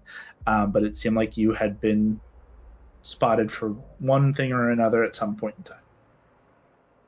time. With the disguises, managing to kind of get around this instance, you guys make your way across the river ward and over to the Hall of Antiquity. And for the interests of moving through time, once again, go through this sequence of events to get down into the Nexus proper. And as the kind of heavy doors open into the quiet halls, the torches come to light. And there's just an odd silence in this subterranean headquarters of the Infinite Alliance, where the four of you now stand alone. Ludomir. I don't think he's here. That was scary. Hey, did you say another one of those little wingy guys was following us? Why are wingy guys following us? I mean, we're not exactly. I don't know. They might be following a lot of people. They were following us earlier. Weren't they? Weren't they following us the other day? They were following us before any of this happened. Remember when we were in the marketplace? I turned into a bear cat and I saw one of them and he didn't see me. So it's maybe like it might not be the Arcano class. I mean, it could be. Did we learn about what those things were? No, we failed those checks, right? No idea. The best you could tell was like a kind of gargoyle-esque figure. Feels familiar-y to me, and not familiar from like I know what it is, but like it read that way, but at least devoid of an immediate master. Like you didn't see anyone who was like waiting for it to come return to it, but that doesn't mean it couldn't be. Like you send Toot Sweet off, wherever. I mean, there's more than one of them there. It's good to know. Is there, or maybe it was the same one? I think with your passive perceptions, having seen something similar follow that tiefling person, separate one, at least two. Oh, true. In this instance today, and who knows if it was the same one who was following you before. So you don't imagine it's the same person. Those bond mages, they'll do all sorts of things. They already don't have sight. Maybe it's their way of seeing. Maybe it's because we're different. Nettie and I are Herringons. That guy was a tiefling. They don't seem too common in this city. Maybe we're kind of like marked to be tracked if we're not fitting in with the rest of the city. The time has come where we need to do something if we want to be able to operate freely in this city. What I'm thinking is... Can't even get through it. Oh, it's on a scale from normie to Hondo. Yeah, where is this? Where are we sitting here? You're gonna think this is wild, but I think this is what we need. Explode. Oh my god! Okay, look, you're not gonna like this. You're gonna think it's crazy, but it's the only way we can operate without any attention. Okay. We're gonna need. We're gonna need a diversion, and that means a big explosion. It's gonna draw. Okay, last time we made a big explosion, we blew up an entire town. That's true. We need something that will draw a bunch of the Arcana class away from us for a good amount. That's just gonna make them more thinking that bad things are happening. Wouldn't the whole point to be like nothing's happening? There's nothing to blame us for. Also, if we set off an explosion, we have to be there. The thing is, we do it, we quickly get what we need, and we gotta get out. But what do we need? There's nothing specific that we're like, we need this so bad that we should explode something. There's no shopping in the world that I need that bad. I would love to get my silk and stuff, but at this point, I don't even know. I can't do any of that stuff openly anyway. There's nothing that's explosion level from what I understand. We just need the explosion to distract from us. So we Generally? I just picture Nettie and I between you two, looking up at one. There are. Looking up at the other.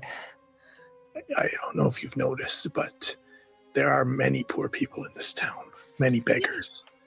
We could easily get one of them. We're not taking advantage of the people who are already disenfranchised and down in their luck. We're not going to get one of them killed by the iconoclast.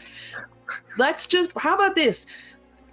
Ludomir said something vague about, hey, the Nexus has a way to disguise yourself or keep yourself from being seen. Why don't we start there? I don't think it will work. These guys know magic. That's why we gotta think simpler. And this is as simple as you'll get. It's not actually. It's exceptionally unreasonably complicated. I'm going to go look around. I'm not opposed, as she leaves, I'm not opposed to agreeing to the idea of like... And you make an investigation check. If we need to do something, doing a distraction. Jesus Christ. Not saying no. I don't really like the idea of exploding a part of the city, but I ain't saying no. 12. 12 is enough. They're openly laying out. It's not hard to find. You make a loop about the kind of the Nexus, as you recall, is this kind of infinity symbol kind of looping hallway you make your way past the kitchen area and around the bedrooms and med bay and the hall of kind of the religious symbols and hall to the workshop kind of on the other side. And as you pass by, you see that on one of the kind of main tables, like as soon as you walk in, are a set of disguise kits. And amongst a bunch of other tools and things like this, the workshop is kitted out with smith tools, though not a full smelting furnace, so more quick repair style things. Tinker's tools, leatherworkers tools, wood carvers, alchemist supplies, and in this instance, disguise kits. Ooh. So for simple, mundane, but effective, disguise kits are a notable tool used by Infinite Alliance and others looking to conceal themselves from sight, from being spotted. It's going to require some text. Pick up the box of grease paint and fake mustaches and bring them over to everybody. I pull out the black frame glasses and I put them on. With the nose. Where did Augustus go? I'm here. Whoa! Are there also beds in here? Like, did I recall that there was cots and places to stay? Like bunk beds. There are 4 like rooms with beds and things, like just like pretty mundane rooms, but places to stay. There are chamber pots and all that kind of jazz. Like, they're nothing swanky, but it's a place to stay. Intended, when you recall, like when you were here last, intended for like recovery or hiding out when you're in trouble. Like, we could stay here. I mean, I think this is what it was for. Well, maybe we lay low for at least a day and then decide what else it is we want to do. I'm both really curious what it is that group was asking others about. And also, I don't think I want to know. But. We haven't seen a bonds mage since Ursa in episode 1. Almost probably a calendar year from when we started playing. Augustus had a very different accent. In-game couple months. Yeah. I'm worried. Why I started to get really panicked there and almost lost my feet is, Andy, I've seen you be able to see where magic is.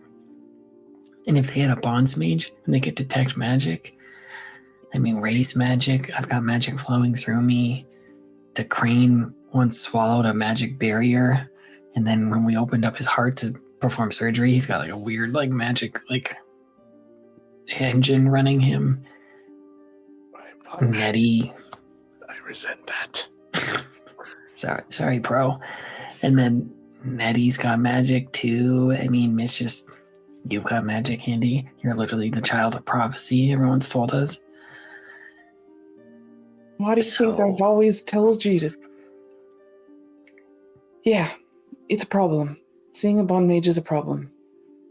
Admittedly, at least the version I have, is 30 feet. So the smaller, less, the mundane, everyday bond mage is probably something like that, maybe 60 if they have something that's extending it. We got to stay out of that range from anyone like that. Let's not even stop and just pretend. It's get far away. Especially, that thing on the instrument on Nettie's back is perfect example. You think? Oh. The only thing that'll stop that stuff is lead, from what I understand. We don't have any of that. Maybe it's something I should look into, getting a lead box to at least put my focus in, but something else we could do, like if we hide out here for maybe the day, I can transform into a bear cat again, or even just a normal cat, I think, and just prowl around above ground and see what the lay of the land's like. Yeah, go with something that's really good at being sneaky. Like a kitty cat. I am worried. I mean, same thing. People can see that magic as well. It's magic. Make an Arcana check there, actually. Wow. 18. Druidic magic does fall into a slightly different category than arcane magic. Mm-hmm. There are ways that a wild shape can be detected, but it is not as mundane as a detect magic. Okay, that's good to know.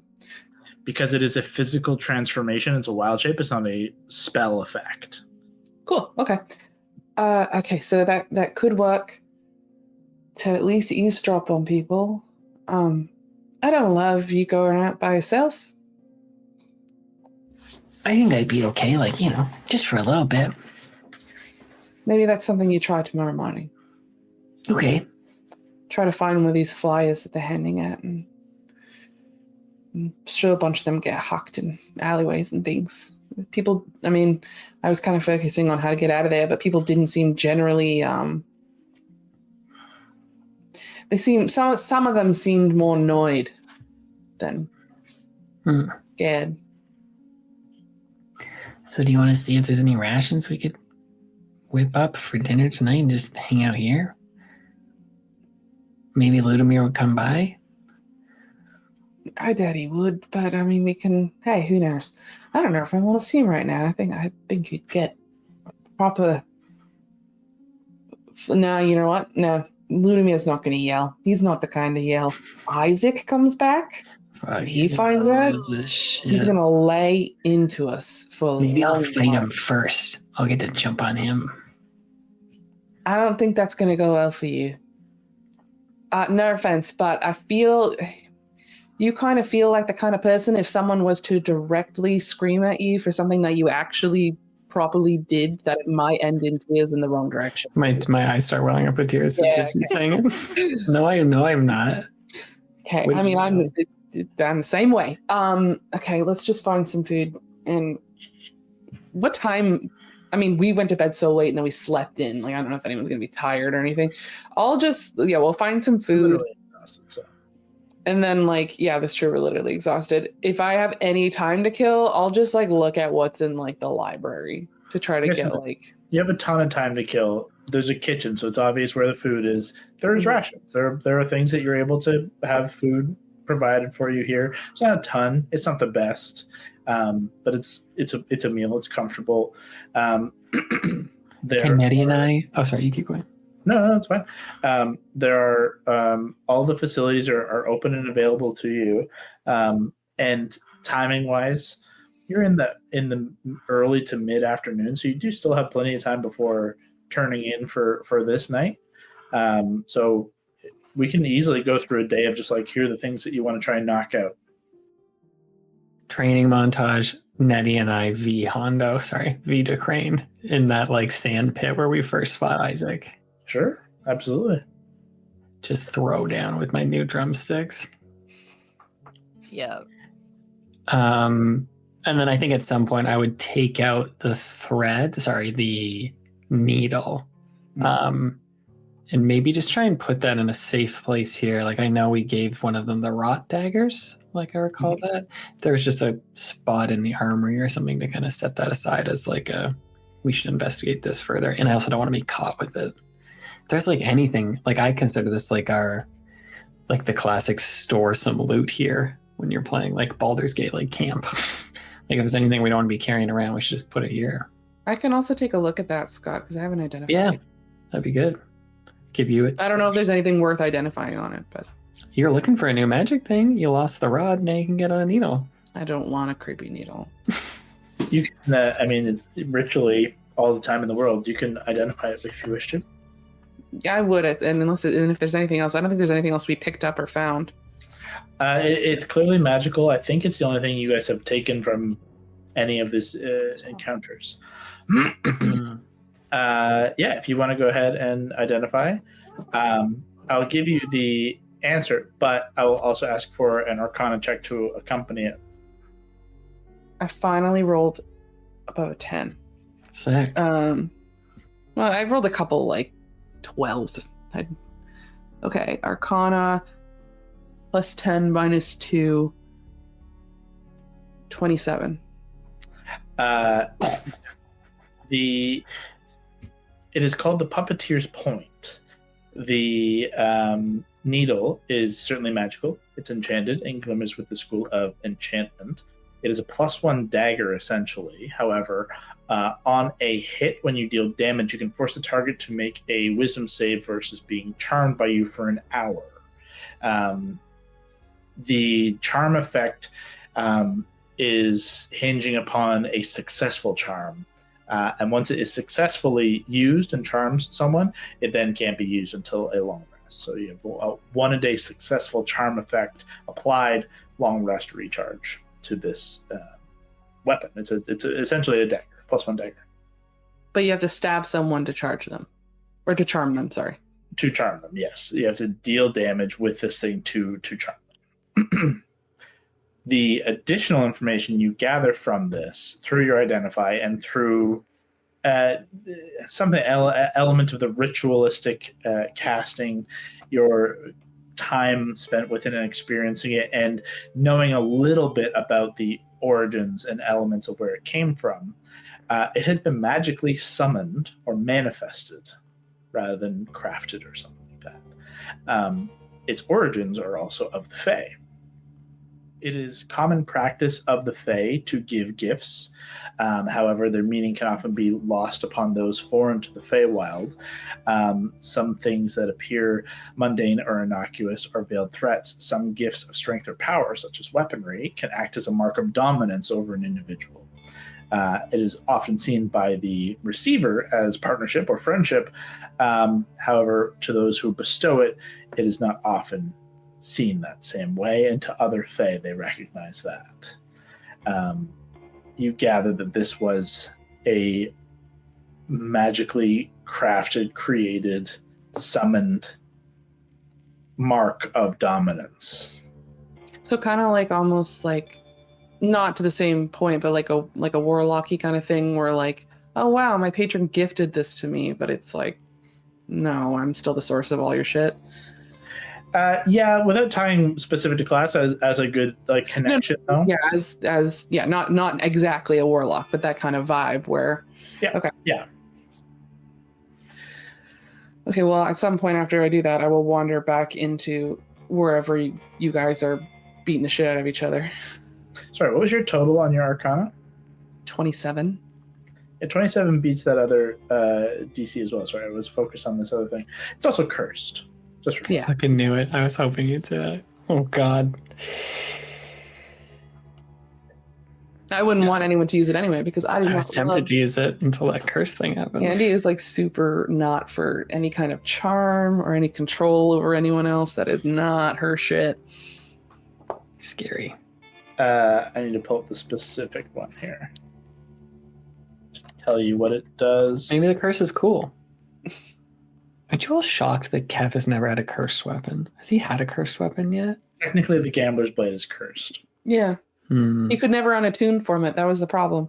I And don't know that. He is devastated by that signal. He could Amazing. Amazing. And if he used a different weapon, you'd think he was supposed to have disadvantage, but I can't remember if that was that or something else. Okay. I stand corrected, Kevin.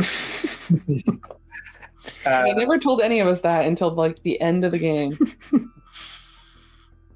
I think even with the 20 whatever, the curse specifics are not revealed. Just that it is cursed is enough. Awareness of, yeah, that makes sense. Okay, now Nettie and I are beating the shit out of DeCrane, or trying to. I'll give you a few bruises just to toughen you up. I think it would be difficult. A 2v1 fight for sure. They do have disadvantage, or not disadvantage.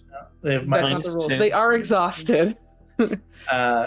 But DeCrane has just way more attacks and lithe and other. Enid is as well. Can we rollies it? Can we see who wins? Not on a 2v1. That's not really fair. Give him 2 attacks? My thought immediately was that the bunnies are too scared to actually hit one of their friends, and so they don't actually put all their strength into it. And DeCrane is not afraid to do that. Let's roll it, but Kev, you get 2. Okay. I think it would be as soon as he hits us, though. I think it changes. Yeah. Then the gloves come off and we go out. I would also jump on your shoulders to get a bit of height so that we're like almost. We're doing really right? cool stuff. Okay. First roll 1. Oh, well, you have advantage.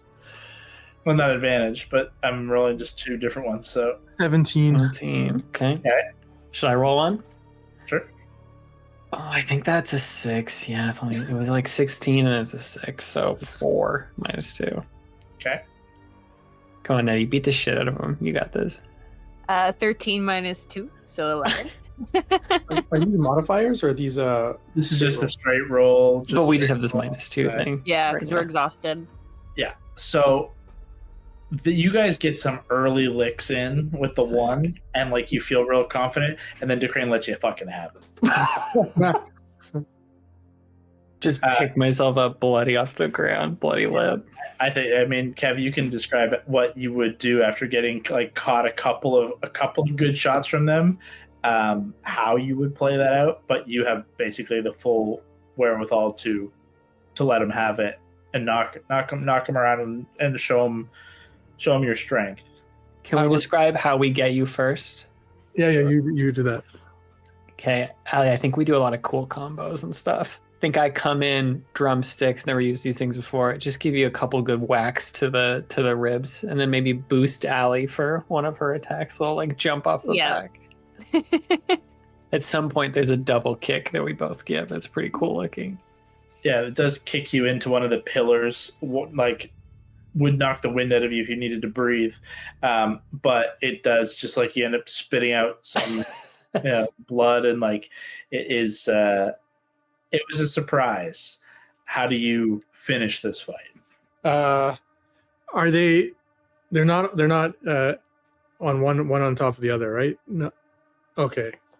So what I do is I think after they go in for, let's say they go in for a kick, and I catch their legs, and I smack them together like this. I bring them both. I just pick them up, smack them together like this, and then holding them, I just drop them on their head.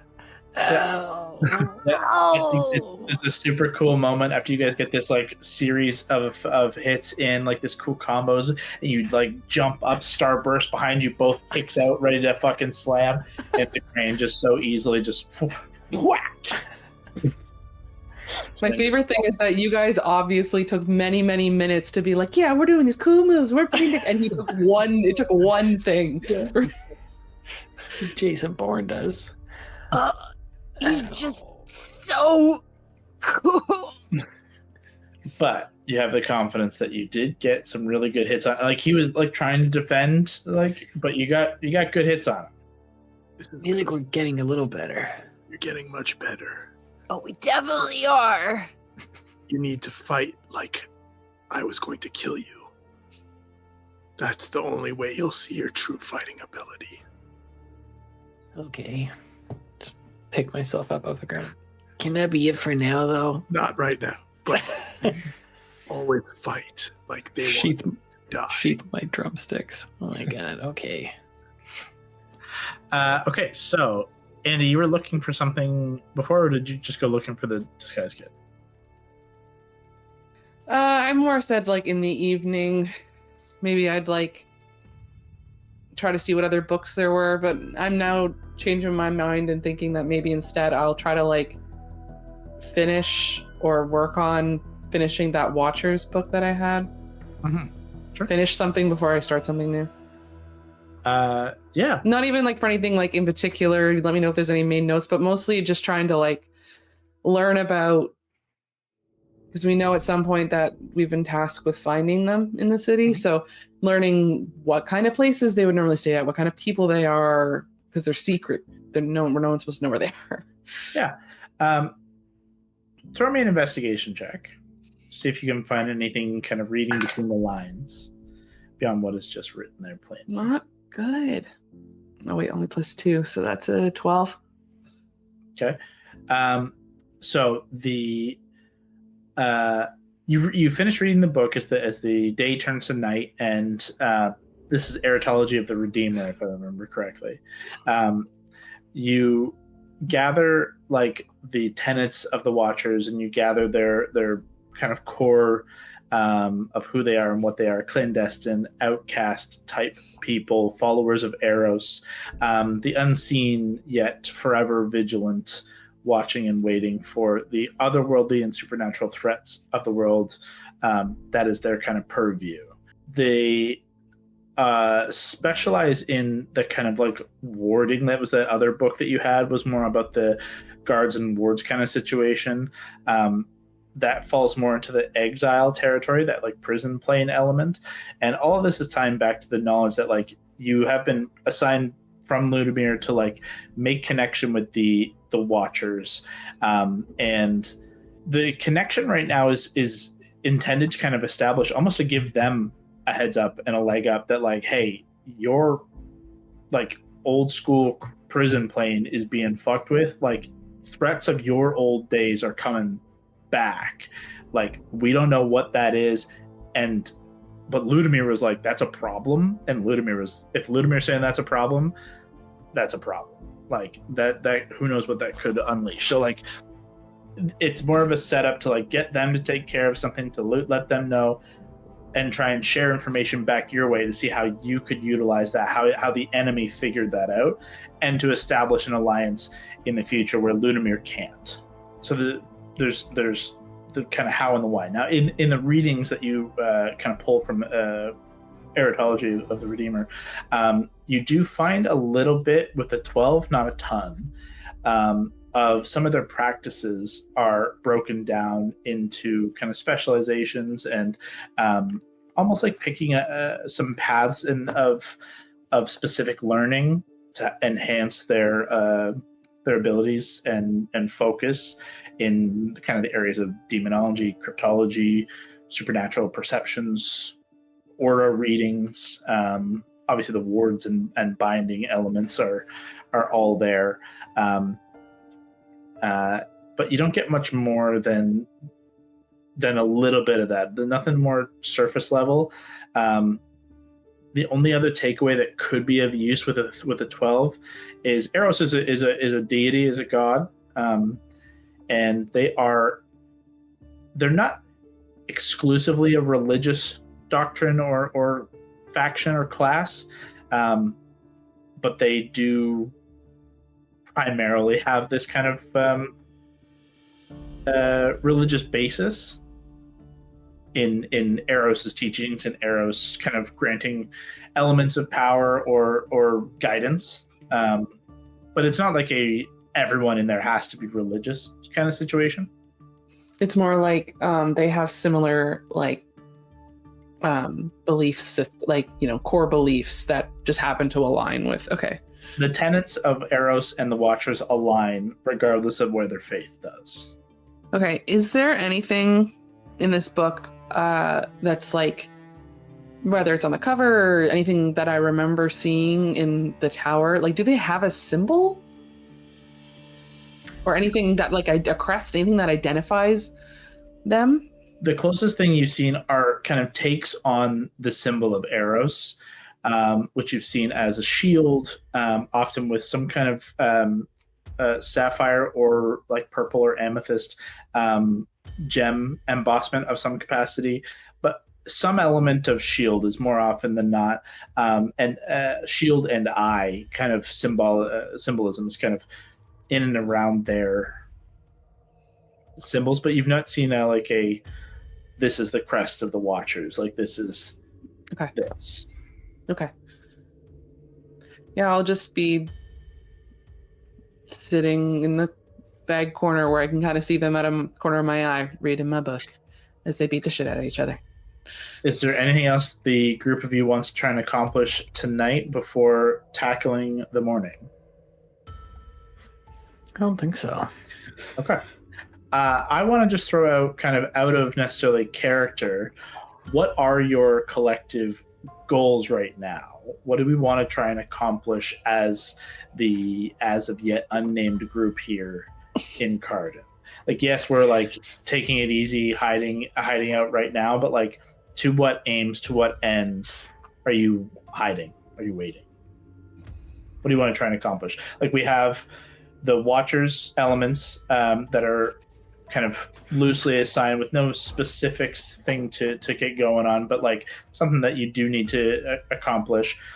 You are waiting for Isaac to return with news of Ursa, and that will obviously kick off its own whole situation. But you know that he's not going to be in town it was going to be 3 weeks at best when you left him. And it's only been a week. So like it's probably a good 2 weeks before he would be expected to return if everything went perfectly according to plan.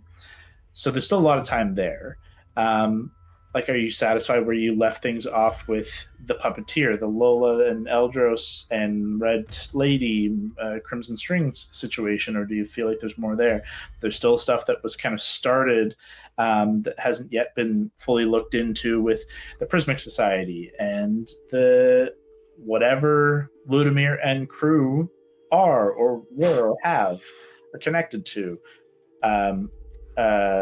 Your big bad kind of history stuff happening with I can't think of his name. Hadar and the kind of coming hunger and the heralds of Hadar, and your Feywild connections. There's lots of things that have little threads that have started. Is there any one or two that are at the forefront of your minds? From my perspective, just for me, I feel drawn to the puppeteer, the red strings. I feel like deeply connected to that. August would be feeling really bad about Lola, and feeling probably some guilt of like, could I have done more? Could we have done more? I think he's also getting a growing animosity for the naive thought that royals are supposed to be like good people and that the people in the city are supposed to be like helping other people. So I think he's itching to like learn more about the Arcanoclasts. I mean, these gargoyles are weird. I think that'd be something like on his mind. Who's been spying on us? Why have they been spying on us? I feel like prismic stuff is lower for him. Like Prismic Society, that was it, right? Mhm. I feel like he's less keen to move forward with that because he trusts Ludomir, at least for now.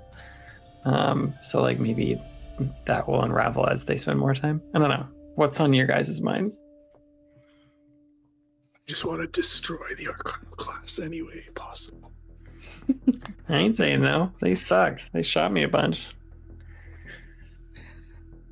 I think like similarly, like with I am curious about the Prismic Society, and even more specifically, like he referenced some very specific like events of the past that they had to deal with, and so like trying to learn more about, like, I mean, especially in this place, like, is there any records of, not necessarily of like his life, but of like that era, that time that I don't know very much about. Like, and I know the whole point is that like a lot of those records aren't really a thing. But is there anything here that, because he's been around forever, maybe he has old shit that isn't known anywhere else? I'm just trying to learn more about that period. But I also, like, kind of similar to Scott, like, he's like, I will fill you in on more of that later. And I'm like, okay, cool. Let's hear it straight from the mouth of the dude who was there. I don't feel the need to look into this shit behind his back. There are the texts in here are less about that era. Mm-hmm. There's some elements, but nothing more than that would be new to you.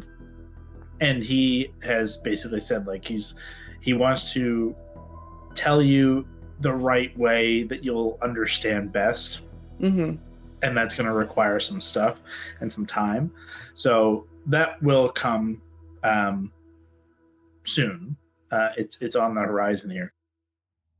But in here, like, you're not finding anything that is anything beyond what you already know in history, in writing, maybe intentionally. What about you, Allie? Yeah, I'm in agreement. Allie and I have been making secret plans. Yes. I Do you have wanna like share a with few Kyle what vague we were thinking? errands, but other than that, like, those that can happen in the next few days. Should I say it? Yeah, I think you should. Yeah. We're thinking maybe. Hear me out. Starting an underground resistance movement. Just the beginnings of one. Maybe He's a one.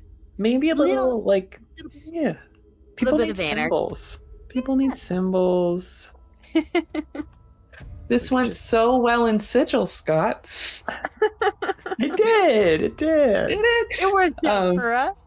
We were level 17. You should just spray paint bunny ears Yeah. and stuff. Little bunny ears everywhere.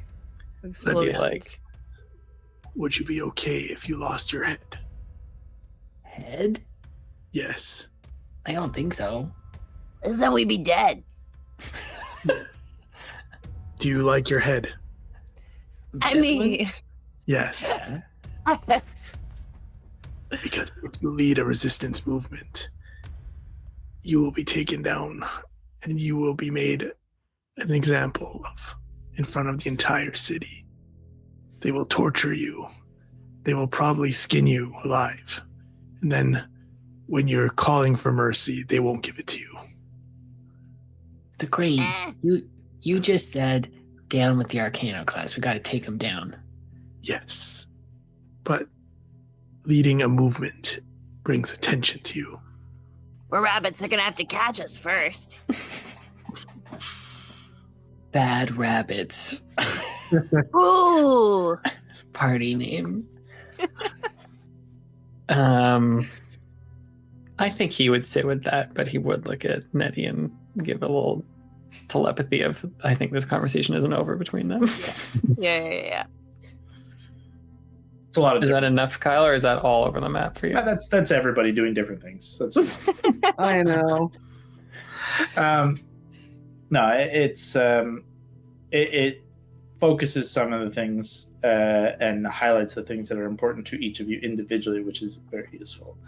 And I mean, next steps, I liked Scott's idea of like the next day trying to creep out as a little kitty cat and at least just like overhearing conversations and over like hearing like, is the police presence stepped up? Is it stepped down? Are these gargoyles still out? Like, is the building being watched? Like, at least a basic understanding of what the fuck is happening overground before we start stepping out. I like that as a first step, at least. Mm-hmm.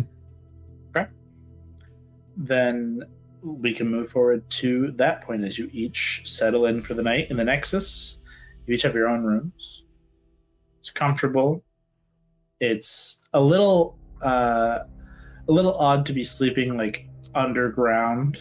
That's not the most comfortable thing for some of you. But there's like the balance of like knowing that this is like a secret safe place.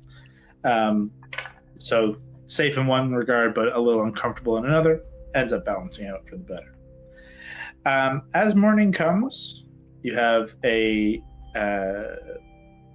quick ration breakfast of nothing particularly interesting, but it does sate you. What's the plan for a little scouting mission? Is there any specific areas you want to go? Do you just want to kind of return to the merchants where they were before and just kind of get lay of the land?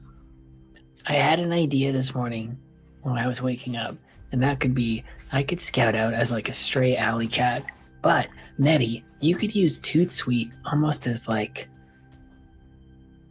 a floating sentry, like above the Hall of Antiquity that you could just check in with, or he could just be chilling somewhere. And I mean, he's good within 100 feet of you. You can see through his eyes. That's true. Does he need to be in disguise too? Or If he's just I think he's okay if he just pretends to be a little squirrel. I think as long as he doesn't fly, That's the big thing. I think he should be fine. So he and I could sneak out together, and then I could maybe skitter away for a bit and come back. Ooh. That's a good idea. And I could go to the market where those things were before, but if it's morning now, if I'm not back by noon, something terrible has happened. Please come bail me out of the dungeon. Oh no, don't go in the dungeon. I don't want to. I feel like you might not even need to go all the way to the market. Like, it seems like they're working their way through all the things. Like, step one, I think, would be check for random gargoyle shit to see if the building's being washed, but... Nettie, could you do that with Toot Sweet? I can do that. And then maybe we can just like pose up at the entranceway, get close to it, and not like still in the Nexus, but as close as we can to start a little scout mission. Yeah. To the Nexus for what? Sorry? So Nettie is close enough to Toot Sweet to be able to see through him, but like still in the Nexus. But like if he comes up through the Hall of Antiquity. I see. Yeah, there'd be plenty of able to connect. You can connect within 100 feet. Like, that's quite a bit of space. Like, you can get to the roof from still within the Nexus. Sweet. So yeah, throw me a perception check for Toot Sweet's perception. Did we lose exhaustion, or do you want us to roll for that? No, you guys spent a day doing nothing yesterday, so exhaustion is cleared for the three of you. And Augustus, I'm going to ask for a stealth check from you as you're going to kind of begin to make your way out as a cat. Okay, so cat dice, right? Let's do this. I just got to pull up my other character sheets. And sorry, did we get Toot Sweet's perception? 5. Okay, great. Aw. You kind of tune in and look through his eyes. You don't see anything. He telepathically kind of gives you the all clear. Everything seems fine. Classic Toot Sweet. I think we're okay, but I don't really trust him. Perfect. Yeah. I transform into the cutest little cat you've ever seen. Just this big fluffy cat Aww. slips down and begins to pad its way out of the Hall of Antiquity. How many hours can you be in your wild shape for? So the new rules are like half my druid level. rounded up or down? Let me see. Minimum 2 at least. Minimum 2. Wild shape. Stay in that form for a number of hours equal to half your druid level. It doesn't say round up or not, actually, unfortunately. So I bet it's rounding down. So if it was like 2 hours, it'd be 2.5 hours. I think it's specific about a round up or down, but I imagine it's just getting cut off somewhere along the line. Let's see. You stay in that form for a number of hours equal to half your druid level or until you use wild shape again. Have the passive condition leave it early. Then I guess we can go 2.5 hours, which is weird. But it doesn't matter. It's 2 hours should suffice, honestly, in this instance. Good. Do you want me to use the new cat stats? I'm trying to find them. Yeah, I should have them. Oh, I got them now. Okay, great. Tiny Important piece. question. Did it give it fucking dark vision? They did Or give it did- dark vision. Oh, good. I was saying, or did Wizards not fix the most blatantly stupid ruling from their original? Did you hear why about that? Did you hear the rumor? No. That Chris Perkins' mom's cat was so blind and it would always be stumbling around the hallways. So he said, cats don't have dark vision. That's funny. That's the rumor I heard.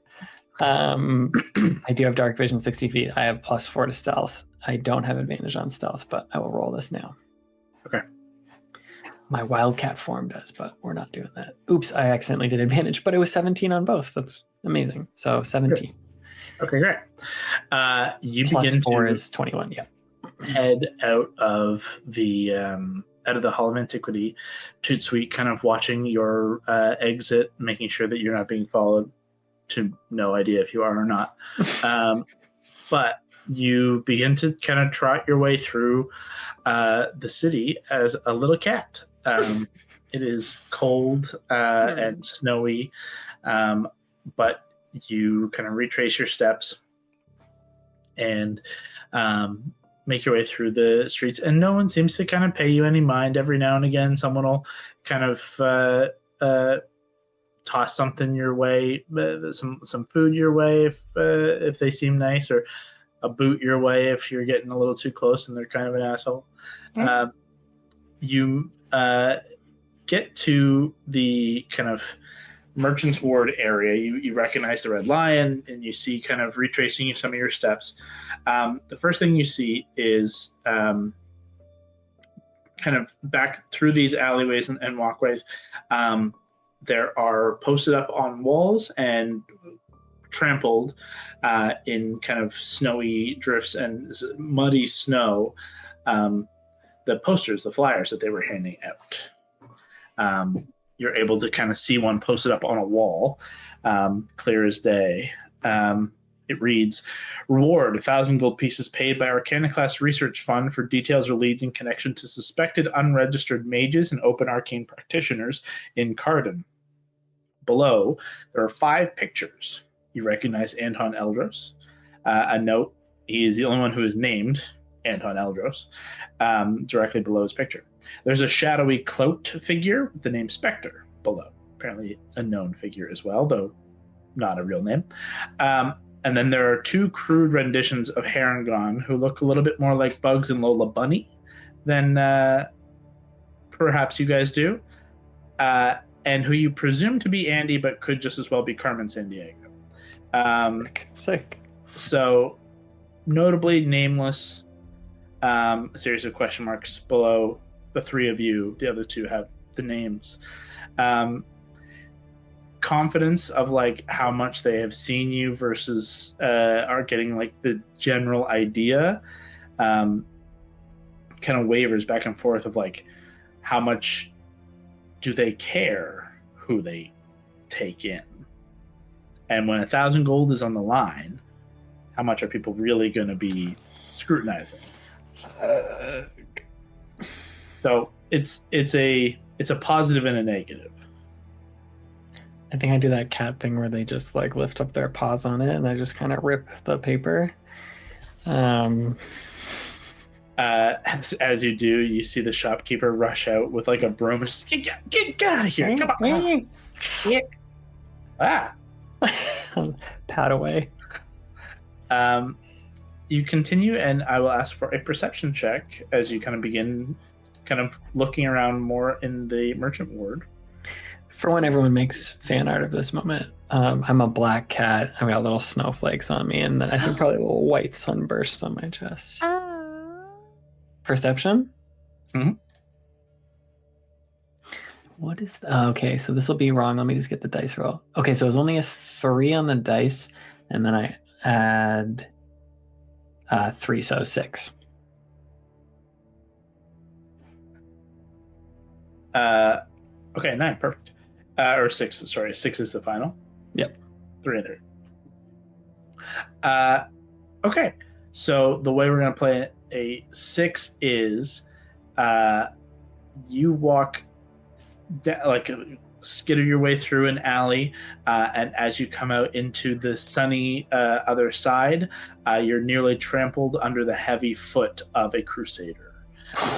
This massive, just like you skid in the snow and look up to the golden steel plated crusader, who you see the helmet look down in your direction before just continuing on the path.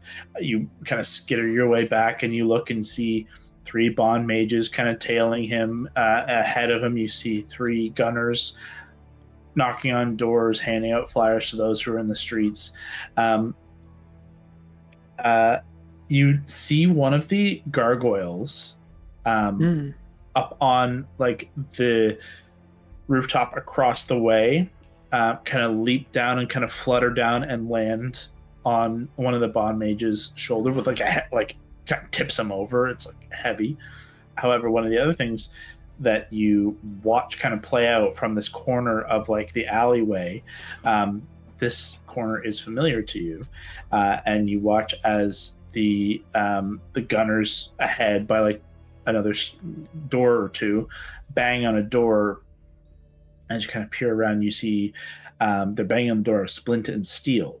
And a moment later, you watch Sir Eskit Voss, the Silver Dragonborn, come to the door. Do you hold? Do you watch? What are you doing? I think I would pat a little closer, try and be an inconspicuous little kitty cat, but cats wander around. Just throw me a deception check. What would that be? Charisma? Yep.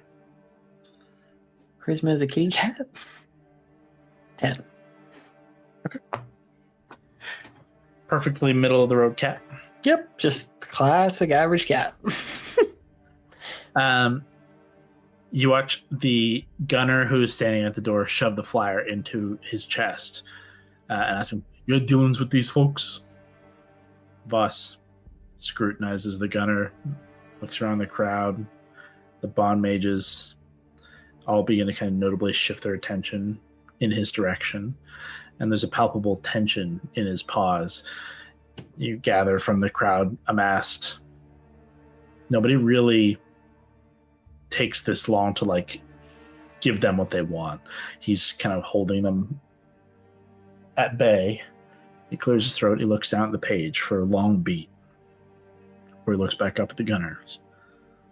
"What is it these folks have been accused of?" The gunner begins to answer, but is cut off as the armored crusader, big, heavy step, closer with a crunch of metal and stone. "They attacked innocents at the college. Openly utilized spellcraft, targeting our brethren. Our Lord Commander and the King's Guard. If you have information, you are bound by honor and oath to your king to divulge it, Sir Knight." It's another tense, tension-filled pause. Before he nods and says, "Of course. Let me consult my ledgers. It's possible those matching some of these descriptions have passed through here. In my older age, my memory is not quite what it used to be." One moment. He ducks inside. The crusader bends to follow, but Voss halts him with like a single finger before pointing up to the shop sign with a symbol of Kieran in the corner. He says, "As I am bound, so too must you be, crusader. By the king's decree, Iron Fang of Kieran means you and yours wait outside." They kind of both nod. He steps back heavily, and Voss heads inside. Are you holding out with them? What are you doing? I think I'd stay here. Yeah, I'm not going inside. I think it'd be too scary to try and stealth in there. Then throw me a perception check, please. Sure. Really good. 19 on the dice, and I add 3, so 22. Okay. Casually getting closer and kind of circling the crowd, you hear the gunners collectively kind of shit-talking Voss, and it's like, this fucking Mark of the Iron Fang, like, what? This is fucking bullshit. With the Arcana class, we go where we need to. If he's got information, he owes it to us. And the Crusader full on, like, fucking backhands him. And, like, heavily. Metal fucking in the face. You hold your tongue when you speak of the honorable king. There is a deference to the Crusader. The Iron Fang, a notable symbol of the Knights of Kieran and the honor-bound king. It would seem that at least some of the gunners don't hold that in high regard, but those in the upper echelon, the higher ranking, and certainly the knights recognize that as a mark of prestige and respect. They kind of go back and forth. It seems like from what one of the other gunners is saying, they managed to round up a pair of Harangon from the sticks. It's kind of all you gather, but they're kind of barbing each other about the fact that they got them. They don't think that they're the right Harangon, but they're kind of laughing and joking about the fact that it was so funny that they were screaming and kicking as they were getting dragged away. Like, they thought it was really, like, it's a really disgusting display, and only paused by the door opening again. Voss stands with ledger in hand.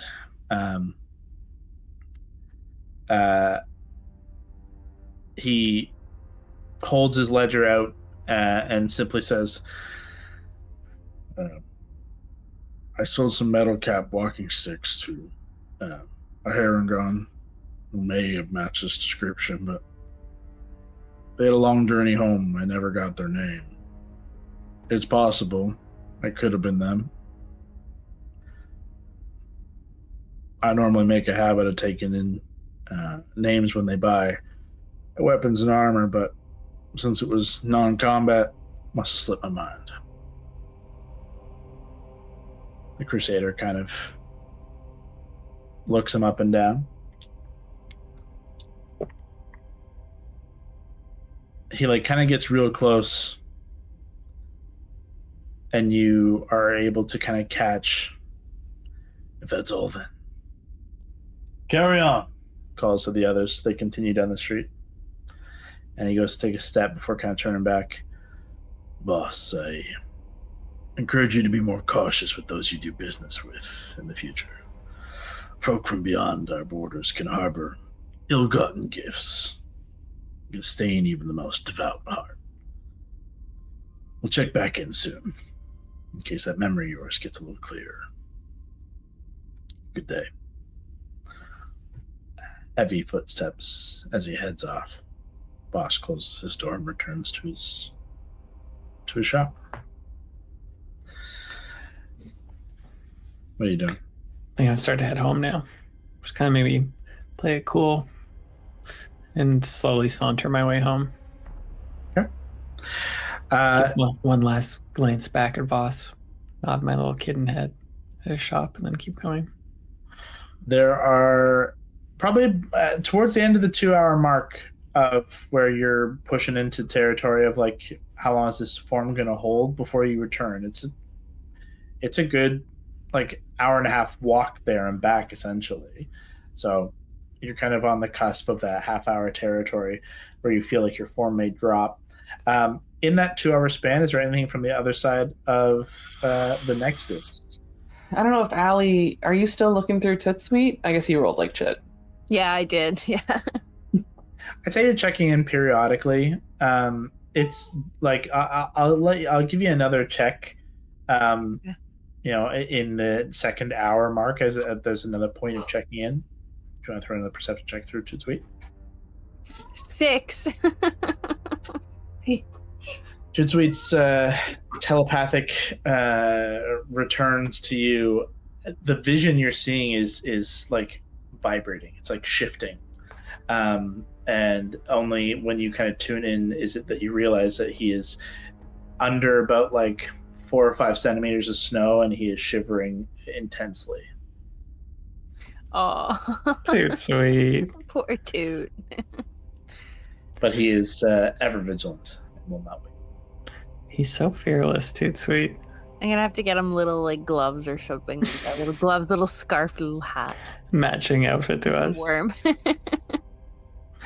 If there's anything else from the Nexus crew, I think the only other thing I could think of is like doing whatever I can given the like cloaks and stuff they bought and like maybe some extra shit because I don't think the crane has anything. I had the thought of trying to make DeCrane a hat of some kind, but I don't know what kind of hat he would want. I'll take any hat you can make. There's that. It's gonna look like shit no matter what. I don't have a lot of materials.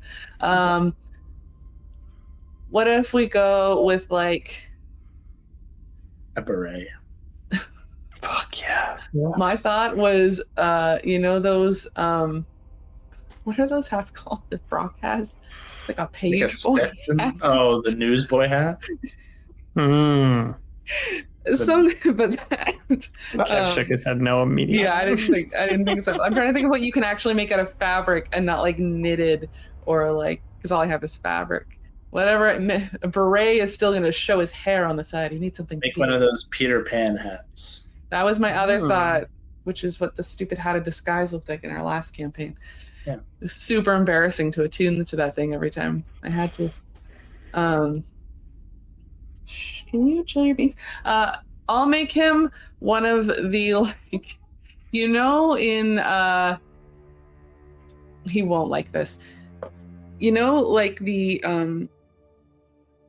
hats that are like, go like down and then you could like fold up like from Christmas Vacation, like the uncle. The ears. Yeah. Yep. Yeah, 'cause it's winter, right? Like trying to make a winter hat that's kind of like that, where you could like fold it up, or yeah. Oh, that's a crime. Roll a performance check. Great, this is gonna go so good, guys. You have proficiency with the tool, so either you can add your proficiency bonus or take advantage. My proficiency bonus. It's only a 3. Let's take advantage. Oh, I didn't need it. Rolled a 19 on the first one. Yeah, I knew it'd be good. What? I don't even know what skill that's based in. Performance. It's your charisma. Oh, performance. Sorry, you did say that. So dirty 20.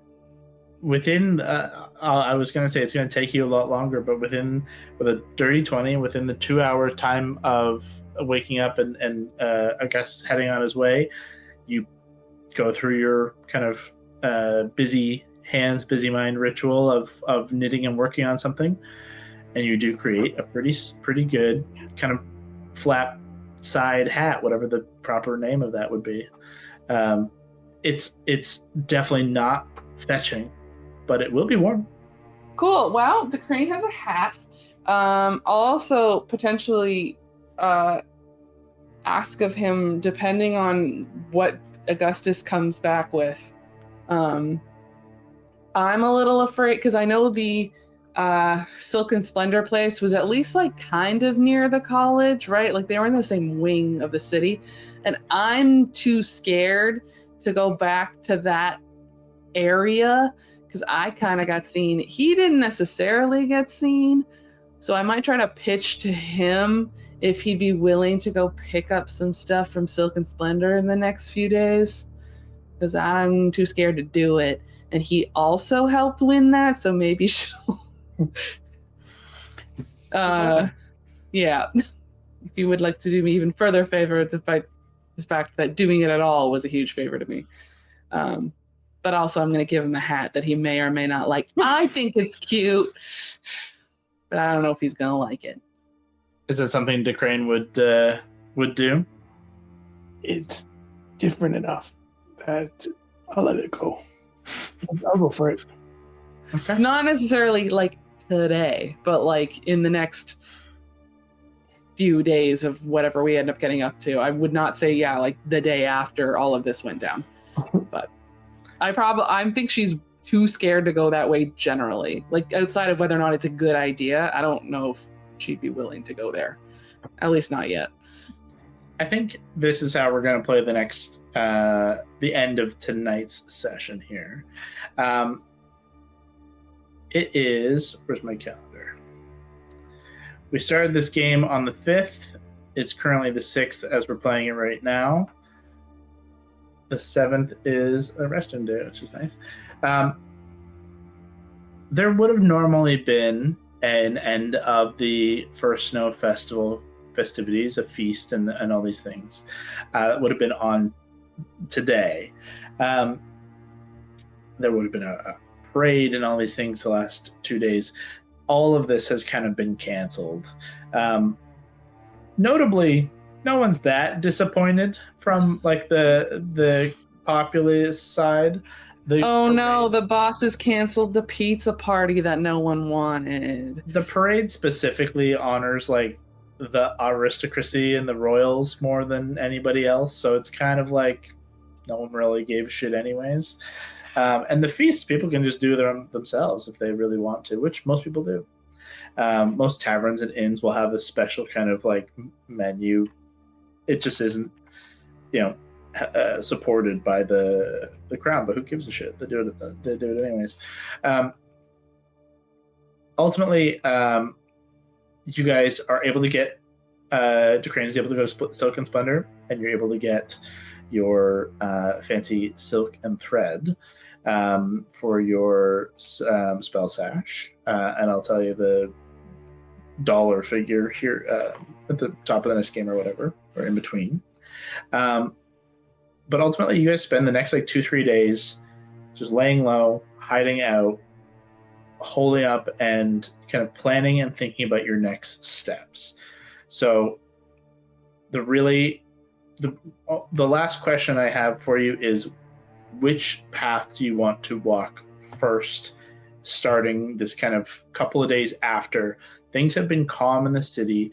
The Crusaders have been on the look for your crew. You've seen more of those gargoyles every now and again, but none have specifically gotten close. The Nexus is held quite comfortably as a haven for you all. And but 3 or 4 days later, the Arcanoclast, like the Crusaders, stop being a part of those wandering the streets looking. You do hear of an announced execution for some figures in relation to open practice of magic. That starts to kind of go around that is scheduled for kind of middle of the week or whatever. It's not uncommon for it to be announced for an attendance to happen. And you hear about this through kind of normal means, kind of overhearing stuff in taverns and things. But what is it that you're planning to do next? I think... Oh, shit. I don't know how long it's going to take to figure out where these like Watcher people are, and I know Ludomir did ask us to figure that out before he wants to talk to us. I have a mechanic for that process. Okay. With that, finding a Watcher situation, it is very much a needle in a haystack that doesn't want to be found. The way that I am going to build it is a city search skill challenge, where one check will encompass a day's search. If you hit a success, you'll narrow the overall city search down until you get to depending on how many successes and failures you end up accruing, it could be a single ward, it could be down to a street, it could be the east side of the city. Like it could be a big stretch. And then once you get down to that level, you can kind of hone it in, and we get into more granular day-to-day and active like searching and figuring things out. But like you could utilize these couple of days to be kind of starting that process and general searching of the city to kind of narrow the search window, triangulate the position kind of situation. Alternatively, you can follow any of your other kind of threads you guys want to do. Yeah, I know there's a couple other things.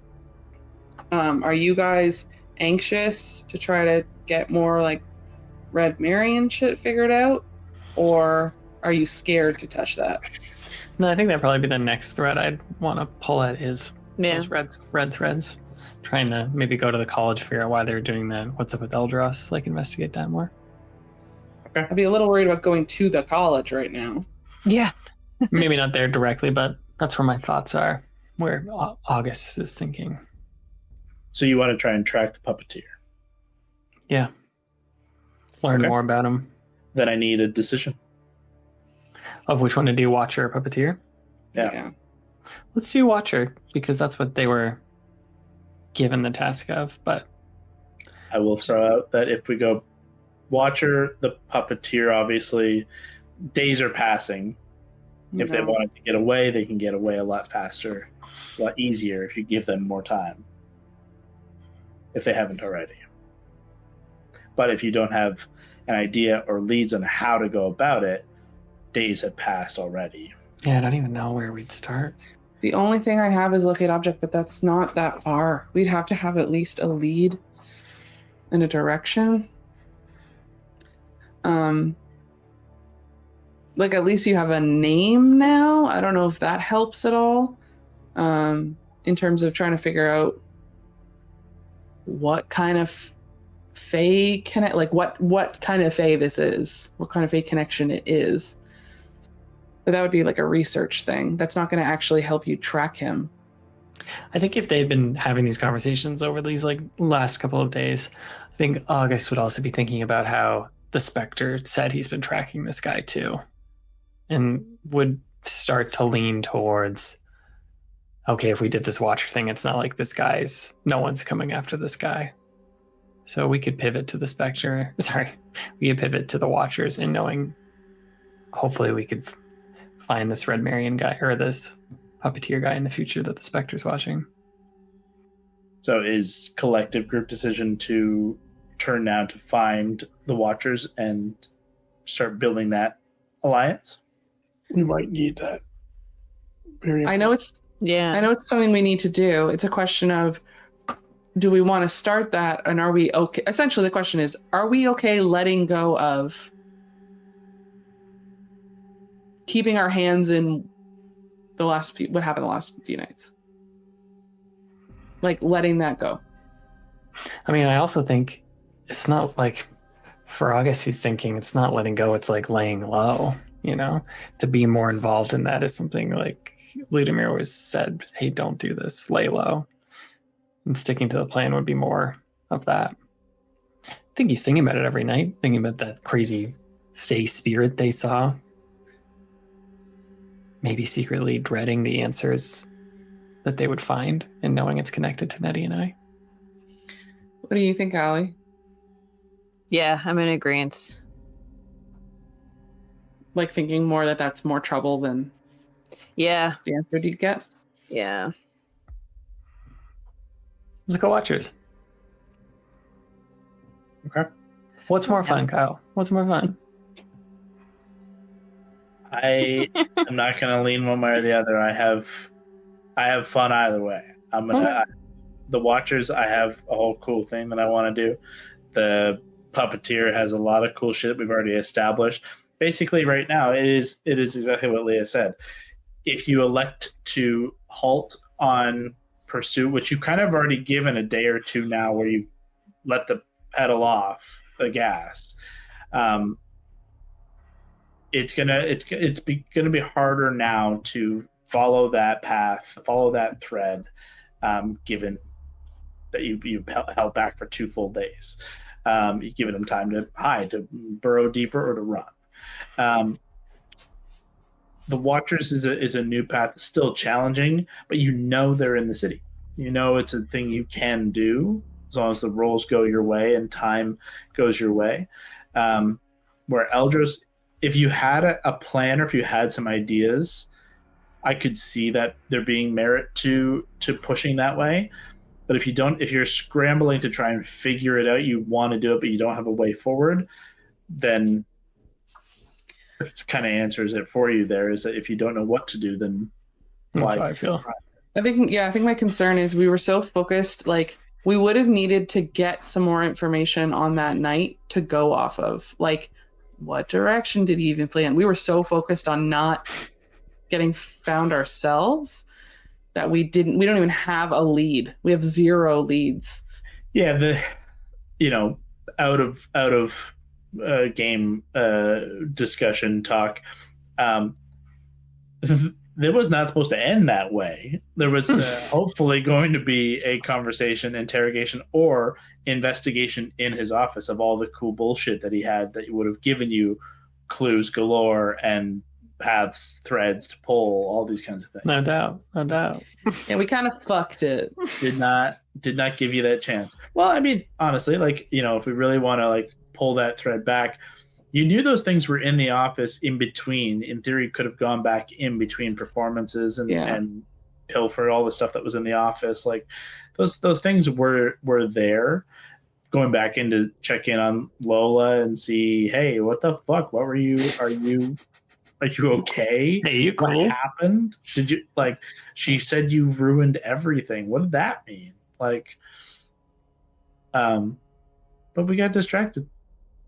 That happened. It's watcher time now, baby. Then on the resting day, the 7th, the festival of first snow comes to its kind of certainly less dramatic close in the last couple of days.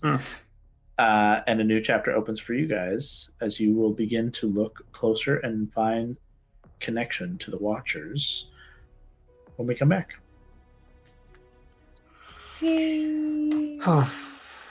I really want to take down the Arcana class. I really hate them. I think that's like an end game potential situation, unless hey, we're a bunch of low level dumbasses. Kyle, do you remember in Pirates of the Caribbean when they try and hang, I think, Johnny Depp, and they do like he escapes thing? Mm-hmm. Yeah. Maybe I'll just message you some ideas for the next game with that execution. Sure. The takedown the Arcana class has long been built into this campaign. So fuck yeah. It's not even a surprise that it's headed that way early.